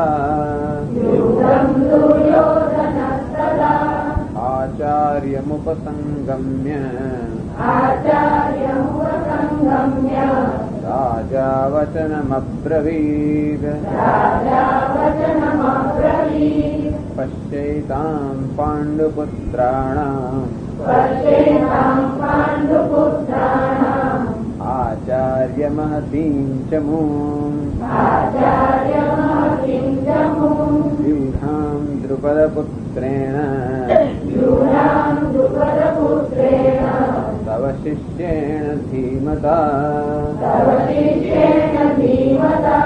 अत्र शूरा महेश्वासाः અહીંયા વિસર્ગ નથી, થઈ ગયો છે ખરો પણ એનો લોપ થઈ ગયો. અત્ર શૂરા મહેશ્વાસાઃ ભીમાર્જુન સમાયુધે યુયુથાનો વિરાટશ્ચ દ્રુપદશ્ચ મહારથઃ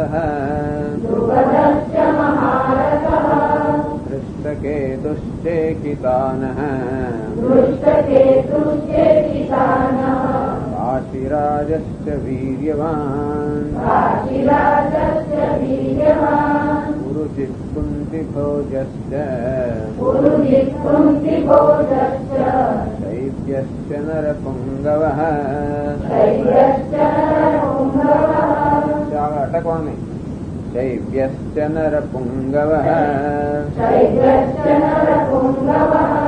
युधामन्युश्च विक्रान्तः उत्तमौजाश्च वीर्यवान्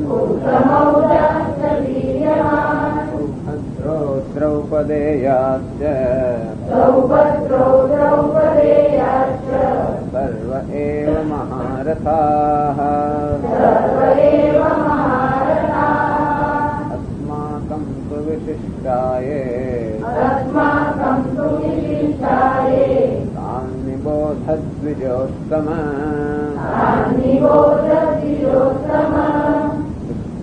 આગળ પાછો એક થોડો ફાસ્ટ તાન નિબોધદ્વિજોત્તમ નાયકા મમ સૈન્યસ્ય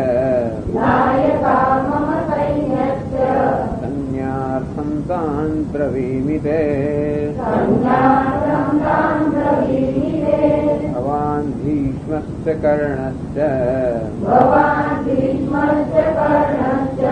कृपश्च समितिञ्जयः अटको नहीं कृपश्च समितिञ्जयः अश्वत्थामा विकर्णश्च अश्वत्थामा એવું ક્યાં સફાય એમાં સ છે જ નહીં ક્યાં અશ્વત્થામા વિકર્ણશ્ચ એવી જ રીતે ભીષ્મ દ્રોણ તથા જયદ્રથજલા ગાંધાર નીરોત્પલા અશ્વત્થામ વિકર્ણ એમાં અશ્વત્થ નથી અશ્વત્થામા अश्वत्थामा विकर्णश्च सौमदत्तिस्तथैव च अन्ये च बहवः शूराः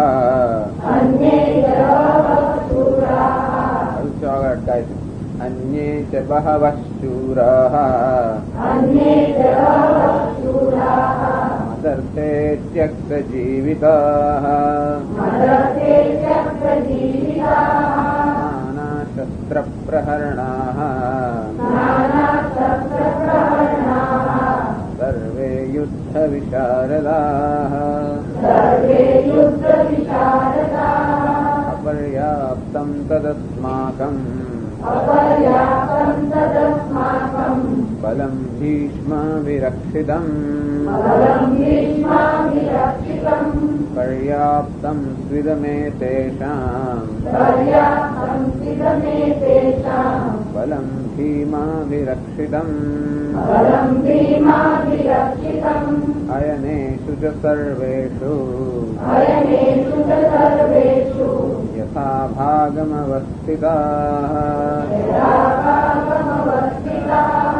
भीष्ममेवाभिरक्षन्तु भवन्तः सर्व एव हि तस्य सञ्जनयन् हर्षम् गुरुवृद्धः पितामहः सिंहनादं विनद्योच्चैः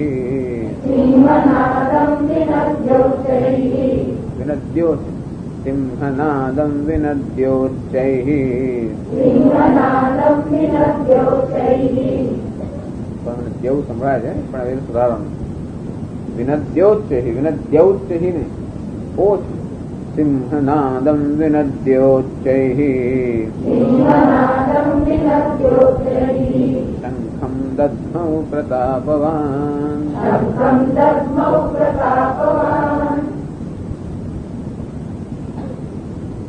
तस्य संजनयन् हर्षं गुरुवृद्धः पितामहः આમ દુર્યોધન જે ભયભીત થઈ ગયો હતો, નાસીપાસ થઈ ગયો હતો એવું ભીષ્મ પિતામહને લાગ્યું. દુર્યોધન અને દ્રોણાચાર્યના સંવાદ પરથી એક પક્ષી સંવાદ તો દુર્યોધન જ દ્રોણાચાર્ય સમક્ષ વક્તવ્ય કરી રહ્યો હતો. અને જયારે ભીષ્મ પિતામહે જોયું હશે કે દ્રોણાચાર્ય કોઈ પ્રત્યુત્તર આપતા નથી અને દુર્યોધન પ્રત્યે કોઈ પ્રકારની લાગણી પ્રદર્શિત કરવી, સાંત્વન પણ આપતા જણાતા નથી. અને તેથી દુર્યોધનના હૃદયમાં પાંડવોનું સૈન્ય જોઈને જે પ્રકારનો ભય જાગૃત થયેલો એ ભયમાં તેને મુક્ત કરવા માટે, એને એનામાં કંઈક ઉત્સાહ પ્રેરિત કરવા માટે સંજનયન હર્ષમ. અહીંયા આગળ થોડી આ બાજુ થોડી જગ્યા છે. સસ્ય સંજનયન હર્ષમ ગુરુવૃદ્ધ પિતા. આ તો ખાલી સંગતિ છે, કથા જ છે. અત્યારે હજી ગીતામાં આપણે પ્રવેશ કર્યો નથી એટલે આની પાછળ કે બહુ સમય આપણે નથી ગાળતા. પરંતુ આ બધા શ્લોકોનો ઉદ્દેશ એ છે કે કેવી રીતે અર્જુનમાં યુદ્ધની પ્રવૃત્તિ જાગૃત થઈ. આગળ કહેશે કે આ બધું જોઈને કેવી રીતે અર્જુનમાં એક પ્રકારનો આવેગ આવ્યો, એને પોતાનું ધનુષ્ય પોતાના હાથમાં ઉચક્યું અને કેવી રીતે યુદ્ધ કરવા માટે તૈયાર થયો. આ બધા વર્ણનનો અર્થ એ જ છે કે કયા પ્રકારની ભૂમિકા કે કયા પ્રકારનું વાતાવરણ અત્યારે સર્જાયું જેને લઈને અર્જુન યુદ્ધ માટે પ્રેરિત થયો. એ બધું કહેવાનો આ બધા શ્લોકોનો આશય છે. અર્જુન પોતાની જ ઈચ્છાથી આ યુદ્ધમાં પ્રેરિત થયો હતો અને પછી પોતે જ કહે છે કે હવે હું યુદ્ધ કરવા માંગતો નથી. આવું અગત્યનું છે. જો કોઈ એને બળપૂર્વક આ યુદ્ધના મેદાનમાં લાવ્યું હોત અને પછી એમ કહે કે નહીં મારે યુદ્ધ નથી કરવું, તો કદાચ યુદ્ધ નહીં કરવાનું કારણ જુદું હોય કે પહેલેથી જ એને યુદ્ધ કરવું નહોતું અને હવે એ યુદ્ધ નથી કરવા માંગતો અને તેથી પહેલેથી જ એની ઈચ્છા નહોતી. અગત્યની વસ્તુ એ છે ભગવદ્ ગીતામાં આ ભૂમિકામાં કે અર્જુન પોતે યુદ્ધ કરવા ઈચ્છતો હતો અને પછી કોઈક સંજોગોને કારણે કે કોઈક પ્રકારની માનસિક સ્થિતિ આનામાં ઉત્પન્ન થવાને કારણે પછી કહે છે કે મારે યુદ્ધ નથી કરવું. આમ પોતે જાતે પ્રવૃત્ત થયો હોવા છતાં પોતે એમાંથી નિવૃત્ત થવા માંગે છે. એ એના અવિવેક કે શોક અને મોહ બતાવે છે. એટલે આ બધા શ્લોકો એ રીતે અગત્યના છે, બીજી કોઈ એની અગત્યતા નથી. એટલે ભીષ્મ પિતામહ આ રીતે સિંહનાદમ વિનદ્ય એમણે સિંહનાદ કર્યો. ઉચ્ચૈ શંખમ દધમૌ અત્યંત ખૂબ ઊંચેથી અથવા ખૂબ જોરથી એમણે શંખ ફૂંક્યો. આ રીતે યુદ્ધની ઘોષણા થઈ ગઈ અને તરત જ જેવું ભીષ્મ પિતામહે શંખ ફૂંક્યો કે તરત જ એમના સૈન્યના જે અન્ય બધા યોદ્ધાઓ હતા એમણે પણ પોતપોતાના શંખ અને જે બધા યુદ્ધના વાજિંત્રો હતા એ બધાને પણ એનાથી જોર જોરથી વગાડવા માંડ્યા. એટલે 13મા શ્લોકમાં કહે છે તત શંખાશ્ચ ભૈર્યશ્ચ પણવાનક ગોમુખાઃ સહસૈવાભ્યહન્યન્ત સશબ્દસ્તુ મૂલો ભવત.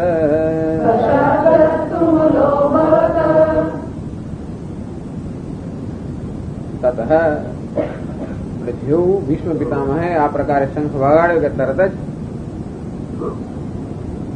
શંખાશ્ચ ધૈર્યશ્ચ શંખ ધૈર્યો પણવ આનક ગોમુખ રણશિંગા આ બધા જાત જાતના જે યુદ્ધના વાજિંત્રો હોય છે. સૈનિકોમાં યુદ્ધનો ઉત્સાહ પૂરવા માટે એમનામાં એક પ્રકારનો યુદ્ધનો આવેગ ઉત્પન્ન કરવા માટે આ પ્રકારના વાજિંત્ર વગાડવામાં આવે છે. આપણે જોયું છે કે જયારે જયારે પણ કોઈનામાં આવેગ ઉત્પન્ન કરવો હોય કે કોઈ પ્રકારનો માનસિક ભાવ ઉત્પન્ન કરવો હોય તે પ્રકારનું સંગીત એ પ્રકારનો ધ્વનિ કરવામાં આવતો હોય છે. આ બધા યુદ્ધના વાજિંત્રો છે અને બધાનો જોર જોરથી પછી અવાજ થયો. એટલે કે જે સૈનિકો પાસે આ બધા વાજિંત્રો અને જોર જોરથી એ વાજિંત્રોમાં અવાજ કરવા માંડ્યો. સહસા એવ અભ્યહન્યંત સહસા તરત જ જેવો ભીષ્મ પિતામહનો શંખ ફૂંકાયો કે તરત જ બધા એકદમ આ બતાવે છે કે કેટલા બધા ઉત્સુક હતા યુદ્ધ માટે. આ કૌરવો પણ યુદ્ધ માટે કેટલા ઉત્સુક હતા એ બતાવે છે. એવું નથી કે ભીષ્મ પિતામહે શંખનાદ કર્યો અને થોડી વાર પછી બીજા બધા નાદ કરવાનો શરૂ કર્યો. એ રાહ જ જોઈ રહ્યા હતા. જેમ પેલા ઓલિમ્પિક રમતની અંદર 100 મીટરની દોડ હોય અને બધા રાહ જોઈ રહ્યા હોય અને જેવી પેલી બુલેટનો અવાજ આવે કે તરત એકદમ દોડે તેવી રીતે જેવો શંખ મુકાવ એકદમ બધાએ પણ બધા જાત જાતના વાજિંત્રોનો અવાજ કરવા માંડ્યો. સહસા એવ અભ્યહન્યંત શબ્દ તુમુલ અભવત. એ શબ્દ કયો એનો જે ધ્વનિ આ બધા વાજિંત્રોના નાદને કારણે જે ધ્વનિ ઉત્પન્ન થયો અત્યંત તુમુલ એટલે કે બહુ જ મહાન મોટો ધ્વનિ ઉભો થયો. અને છતાંય પણ જરૂર આ પ્રકારનો ધ્વનિ થયો છતાંય પાંડવોમાં એની કોઈ અસર થઈ નહીં એ બતાવે છે કે આટલો બધો ધ્વનિ આટલો બધો શોર બકોર થયો હોવા છતાં પણ કાચા પોચા લોકો હોય તો આ બધા આનાથી જ એ લોકો ભાગી જાય. પરંતુ પાંડવો કેવી રીતે યુદ્ધની અંદર તો સ્થિર છે અને તરત જ કેવા પાંડવો પક્ષમાંથી આ જે ધ્વનિ થયો એનો કેવો પ્રત્યુત્તર મળ્યો એ સંજય સંભળાવે છે ધૃતરાષ્ટ્રને. એમ કહીને સંજય કોઈક રીતે એવું છૂપું સૂચન પણ કરી રહ્યો છે કે જો પાંડવોનો કોઈ પ્રકારનો ભય નથી, જો ભય હોય તો તમારા કૌરવોને છે અને તેથી હે ધૃતરાષ્ટ્ર તમે એમ ના માનશો કે તમારો દીકરો યુદ્ધમાં જીતી જવાનો છે, જીત તો પાંડવોની છે એવું અનેક રીતે સૂચન કરે છે. એમ કરીને ધૃતરાષ્ટ્રમાં કંઈક એવી સુબુદ્ધિ કંઈક બુદ્ધિ સૂજે અને જેથી આ યુદ્ધમાંથી નિવૃત્ત થવાનો આદેશ આપે એવી જાતની પણ સંજયની કંઈક ઈચ્છા છે. અને આ રીતે જયારે આવો તુમુલ એકદમ જોરથી આવો જયારે ધ્વનિ થયો ત્યારે પાંડવ પક્ષમાંથી કેવો પ્રત્યુત્તર મળ્યો એનું વિગતવાર વર્ણન સંજય કરે છે. આમનું વર્ણન માત્ર એક જ શ્લોકમાં કરે છે અને પાંડવો એ ધ્વનિ કર્યો એનું વર્ણન અનેક શ્લોકોમાં કરે છે. એમ કહીને વળી પાંડવ પ્રત્યેનો પોતાનો કંઈક આંતરિક પક્ષપાત પણ એ રીતે એનો થતો થાય છે. એટલે 14મા શ્લોકમાં કહે છે તતશ્વેતૈર્હયૈર્યુક્તે महति स्यन्दने स्थितौ माधवः पाण्डवश्चैव दिव्यौ शङ्खौ प्रदध्मतुः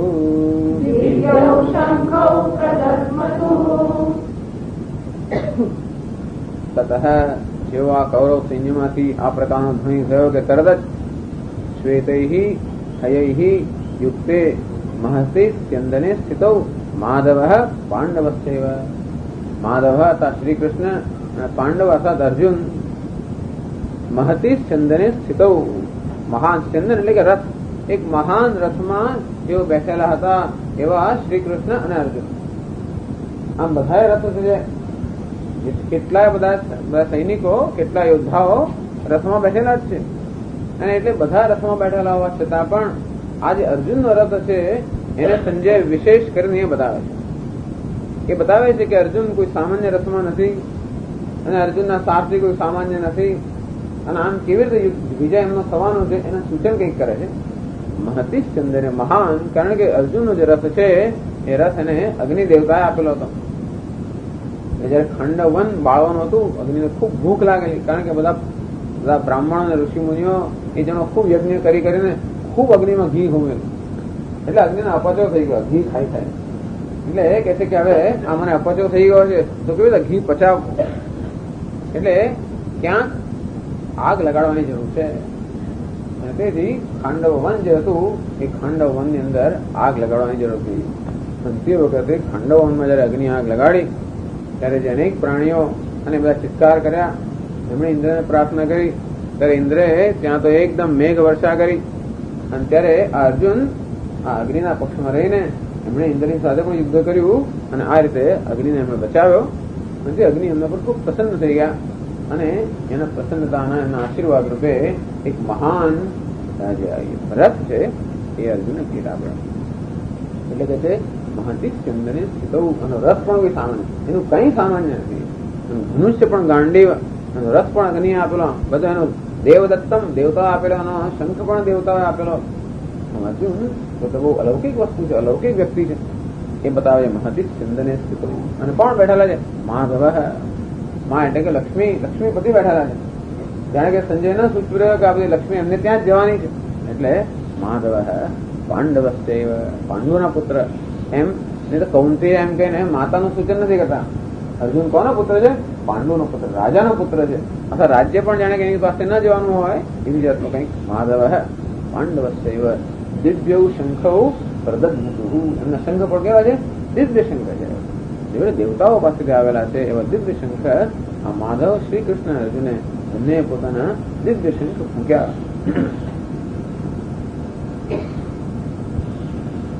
અને કેવા શંખ ફૂંક્યા એનું વર્ણન કરે છે 15મા શ્લોકમાં.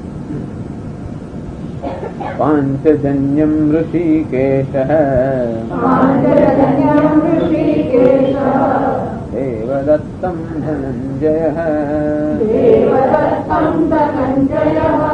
પૌંડ્રમ દદ્મૌ મહાશંખં ભીમકર્મા વૃકોદરઃ.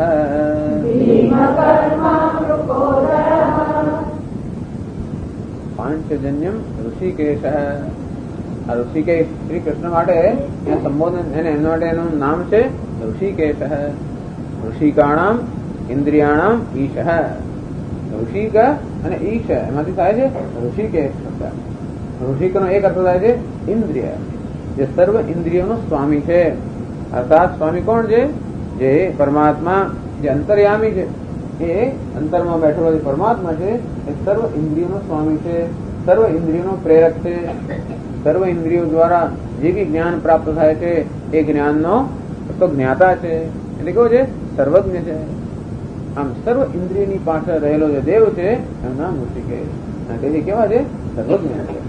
માત્ર મારી ઇન્દ્રિયો દ્વારા જે જ્ઞાન થાય છે એ જ જ્ઞાન થાય છે એવું નહીં, પણ સર્વ ઇન્દ્રિયો દ્વારા જે કઈ જ્ઞાન થાય છે, કારણ કે સર્વની ઇન્દ્રિયોની પાછળ આ પ્રેરક દેવ છે. તેથી સર્વાંતર્યામી, સર્વના હૃદયમાં બેઠેલો જે દેવ છે કેવો છે? સર્વજ્ઞ છે. ઇન્દ્રિયોનો પ્રેરક છે. શ્રોત્રસ્થ શ્રોત્રમ, આમ જે આપણી જ્ઞાનેન્દ્રિયો છે, કર્મેન્દ્રિયો છે એનો પ્રેરક છે. તેથી ઇન્દ્રિયોમાં જે કંઈ બળ છે એ બળ પણ ક્યાંથી આવેલું છે? આ ઋષિકેશ. આ જ્ઞાનેન્દ્રિયોમાં જ્ઞાન પ્રાપ્ત કરવાની પણ જે કઈ એમનું જે સામર્થ્ય છે એ પણ કોને કારણે છે? આ ઋષિકેશ કારણે. એમ કે અહીંયા ઋષિકેશ એટલે બતાવે છે કે આ તો સર્વાંતર્યામી ભગવાન આ પાંડવોના પક્ષમાં છે અને સર્વજ્ઞ છે.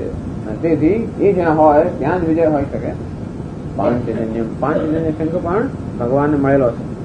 એ તો જયારે સાંદીપનીના પુત્ર હતા એનું જયારે એનું રક્ષણ કરવા એને રાક્ષસ પાસે બચાવવા લઈ આવેલા ત્યારે રાક્ષસ સાથે યુદ્ધ થયું. એમાંથી પાંચજન્ય શંખ પ્રાપ્ત. દેવદત્તમ ધનંજય, અર્જુન માટે ધનંજય શબ્દ વાપરે. ધનમ જયતી, જે ધન જીતી લે છે એને કહેવામાં છે ધનંજય. એમ કહીને જાણે સૂચન કરવા એમ મતલબ હોય કે જે આ રાજ્ય વગેરે ધન જે છે એ વાસ્તવમાં કોણ જીતી લેવાનું છે? અર્જુન જીતી લેવાનું છે. દેવદત્તમ, દેવદત્ત એના શંખનું નામ છે. આમ ધનંજય સર અર્જુને દેવદત્ત નામનો પોતાનો શંખ ફૂંક્યો. અને જેવું શ્રી કૃષ્ણ અને અર્જુન શંખ ફૂંક્યા, આમ સાથી શંખ ફૂંકે એવું સાંભળ્યું છે આપણે કોઈ દિવસ? આ પહેલી જ વાર વિશ્વ પિતામાં શંખ ફૂંકે, સેનાપતિની યોદ્ધાઓ શંખ ફૂંકે સમજાય. સારથીઓ કઈ શંખ ના ફૂંકે તો પણ અહીંયા સારથી પણ વિશિષ્ટ છે ને, સારથી પણ અલૌકિક છે. એટલે મહાદેવ સારથી હોવા છતાં પણ એમાં શંખ ફૂંક્યો, પહેલો શંખ ફૂંક્યો. આમ પાંડવ સૈન્યમાં પહેલો શંખ કોણે મૂક્યો? માધવે, શ્રી કૃષ્ણ, પછી અર્જુન. અને એનાથી અત્યંત ઉત્સાહિત થયેલો જે ભીમ છે એ પણ તદ્દન ઉત્સુક હતો. જો આ લોકોએ શંખ મૂક્યો કે ભીમ પણ પૌંડ્રમ, એનો પૌંડ નામનો મોટો શંખ હતો. ભીમથી જ ઉચકાય, બીજા કોઈથી ઉચકાય નહીં. રોજ મહાશંખમ, એનો ધ્વનિ પણ કેવો થતો હશે? પૌંડ્રમ દધ્વમ, એને પણ ફૂંક્યો. એ કેવો છે? ભીમકર્મા વૃકોદર. ભીમનું નામ છે ભીમકર્મા. ભીમ એટલે કે ભયંકર, આમ ભયંકર જનક કર્મ છે. હિડિંબા એવા બધા કેટલા રાક્ષસીઓનો કેટલો એને વધ કરી નાખ્યો. એવા જે ભયંકર કામ કરનાર છે એમના ભીમકર્મા એટલે ભીમ. એમણે કેવો છે? વૃકોદર, વૃક જેના ઉદરમાં છે. આ વૃક જે છે એ અગ્નિનું નામ છે. એક જગ્યા એવો ઉલ્લેખ આવે છે કે ભગવાન પોતે કહે છે કે આ વૃક નામનો જે એક અગ્નિ છે એ મેં આ મહાત્માને આપેલો છે. એના ઉદરની અંદર આ વૃક નામનો એક અગ્નિ જે છે એ મેં એના ઉદરમાં સ્થાપિત કરેલો છે. એ વૃક અગ્નિ જે અત્યંત પ્રજ્વલિત છે. એટલે ભીમની ભૂખ હતી અત્યંત પ્રજ્વલિત. અને એટલા માટે જે ખોરાક પણ હતો એક પણ કોઈ સામાન્ય માણસ એમાં હિસાબ જ નહીં. અર્થાત ખૂબ જ ભોજન કરતો હતો. કારણ કે એનામાં પચાવવાની ખૂબ શક્તિ હતી. માત્ર ભોજન કરવું એટલું પૂરતું નથી. ભોજન કર્યા પછી પચવું જોઈએ ને. પછી ક્યારે? જ્યારે જઠરાગ્નિ પ્રજ્વલિત હોય ત્યારે. આમ જેનો જઠરાગ્નિ અત્યંત પ્રજ્વલિત છે, કારણ કે દેવતાઓએ ભગવાને જઠરાગ્નિને આપેલો છે. અને તેથી જે ખૂબ જ અન્ન પચાવી શકે છે, ખૂબ અન્ન ખાય છે, પચાવી શકે છે, અને મારે જેનામાં અત્યંત બળ છે એવા ભીમને મળીએ કે છે વૃકોદર. આમ ભયંકર પરાક્રમ કરનારો અને ખૂબ જ અન્નનો પચાવનારો જે ભીમ છે એ મહાશક્તિશાળી ભીમ છે. એને પોતાનું મહાશંખ પૌંડ જેનું નામ છે એ શંખ ફૂંક્યો. આગળ છે અનંત વિજયમ રાજા કુંતી પુત્રો યુધિષ્ઠિરઃ નકુલઃ સહદેવશ્ચ સુઘોષમણિ પુષ્પકૌ કાશ્યશ્ચ પરમેશ્વાસઃ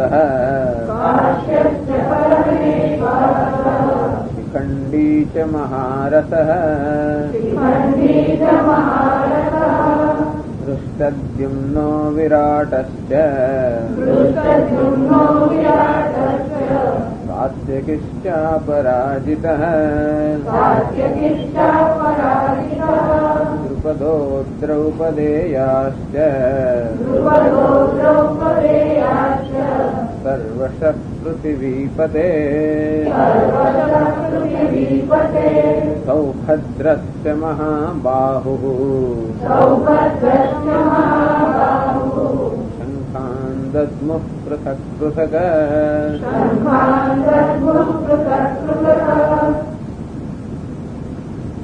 अनंत विजयम राजा कुंती पुत्रो युधिष्ठिर है। कुंतीना पुत्र युधिष्ठिर જે છે એમના શંખનું નામ હતું અનંત વિજય.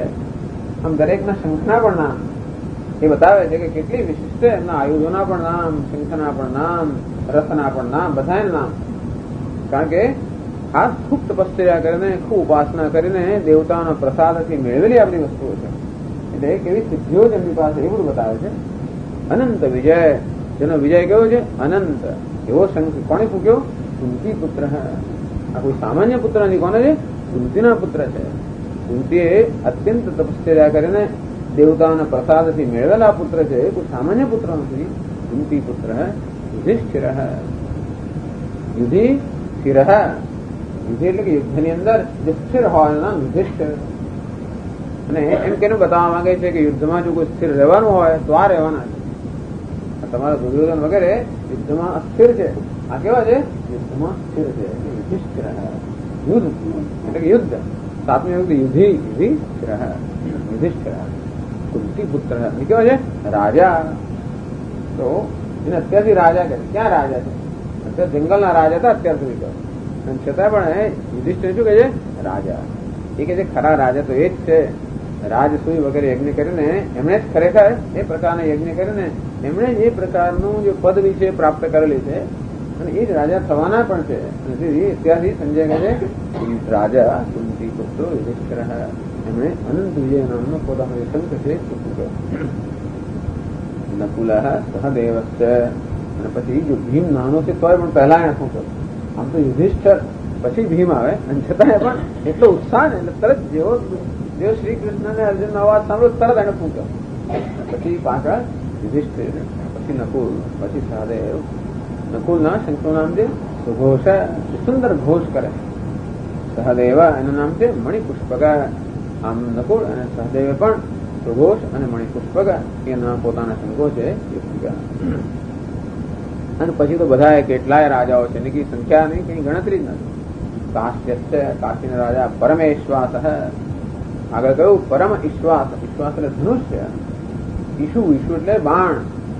ઈશુ હાસ્ય તે બાણથી જે ફેંકવામાં આવે એનું નામ, અને બાણ જેનાથી ફેંકવામાં આવે એનું નામ છે ધનુષ્ય. ઈશ્વાસ એટલે ધનુષ્ય. મહાન ધનુર્ધારી કાશીરાજ શિખંડી જે મહારથી હતો. દૃષ્ટદ્યુમ્ન, વિરાટ, સાત્યકી. કેવો છે? અપરાજિત સાત્યકી. અને એટલે પારિજાત વગેરે માટે એ સ્વર્ગમાંથી લેવા માટે શ્રી કૃષ્ણ જયારે ગયેલા તો એ સાત્યકી એમની સાથે હતા. કોઈ પણ યુદ્ધમાં જે પરાજિત ના થાય. મહાભારતની અંદર જે થોડા ઘણા લોકો બચી ગયા એમાં સાત્યકી એક હતા. અપરાજિત સાત્યકી જે અપરાજિત છે તે દ્રુપદ, દ્રૌપદીયાશ્ચ દ્રૌપદીના પુત્રો, સૌભદ્રસ્ય મહાબાહુ. સૌભદ્ર સુભદ્રાનો પુત્ર અભિમન્યુ જે મહાબાહુ છે. હે પૃથ્વીપતિ, હે ધૃતરાષ્ટ્ર, પૃથક પૃથક શંખાન દદ્મુઃ. આ બધા યોદ્ધાઓએ પૃથક પૃથક જુદા જુદા પોતપોતાના શંખોનું વાદન કર્યું, શંખો વગાડ્યા.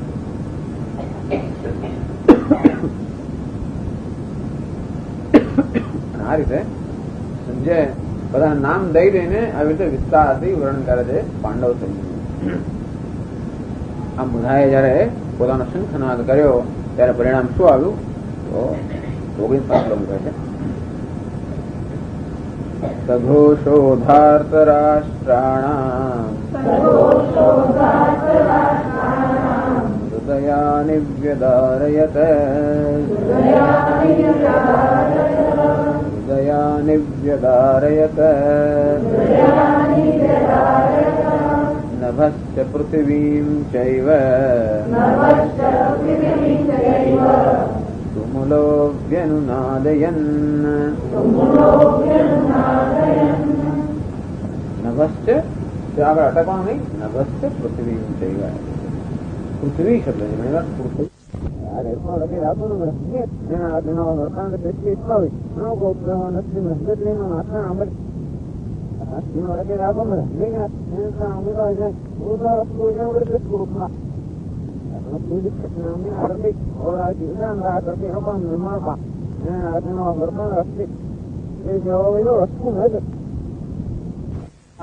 ધૃતરાષ્ટ્રના પુત્રોના ધાતરાષ્ટ્ર અર્થાત કૌરવ સેનાના જે સૈનિકો હતા, યોદ્ધાઓ હતા, એમના હૃદય જેને કઈ ચીરી નાખે. વેદારયત એટલે હૃદયથી ચિરાઈ નથી ગયા, તો હૃદય એટલો ભય એમનામાં ઉત્પન્ન કર્યો કે જાણે કે એમના હૃદય ન ચિરાઈ જાય.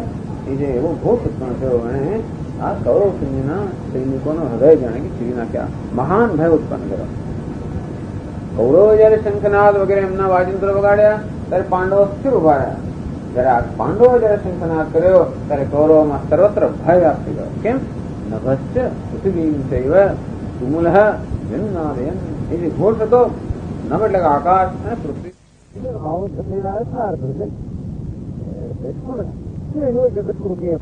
ત્યારે બધું એના પડઘેનું નાદયન એના પડઘા પડવા મળ્યા. આકાશ સુધી જે ધ્વનિના ઘોષના પડઘા પડવા મળ્યા. એવા ધ્વનિએ આ કૌરવોના હૃદયને જાણે કે ચીરી નાખ્યા. એમના હૃદયમાં અત્યંત ભય ઉત્પન્ન કરાયો.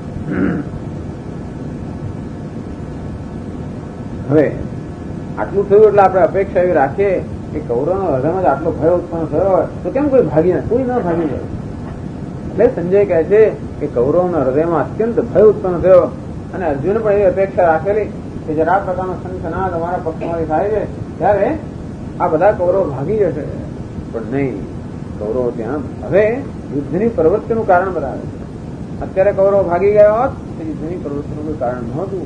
પણ છતાં અર્જુને જયારે જોયું કે હજી એ લોકો ભાગી નથી ગયા, આટલો અવોધ ધ્વનિ થયો છતાં પણ એ લોકો બરાબર પોતાના સ્થાને સ્થિર છે, એવું જયારે અર્જુને જોયું ત્યારે 20મા શ્લોકમાં લખે અથ વ્યવસ્થિતાન દૃષ્ટ્વા ભારતરાષ્ટ્રાન કપિધ્વજઃ પ્રવૃત્તે શસ્ત્ર સંપાદે અનુરુદ્યમ્ય પાંડવઃ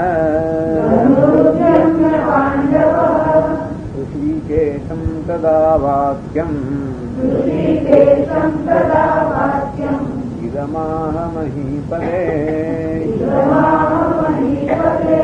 અર્જુન ઉવાચ સેનયોરુભયોર્मध्ये રથં સ્થાપયમેચ્યુત.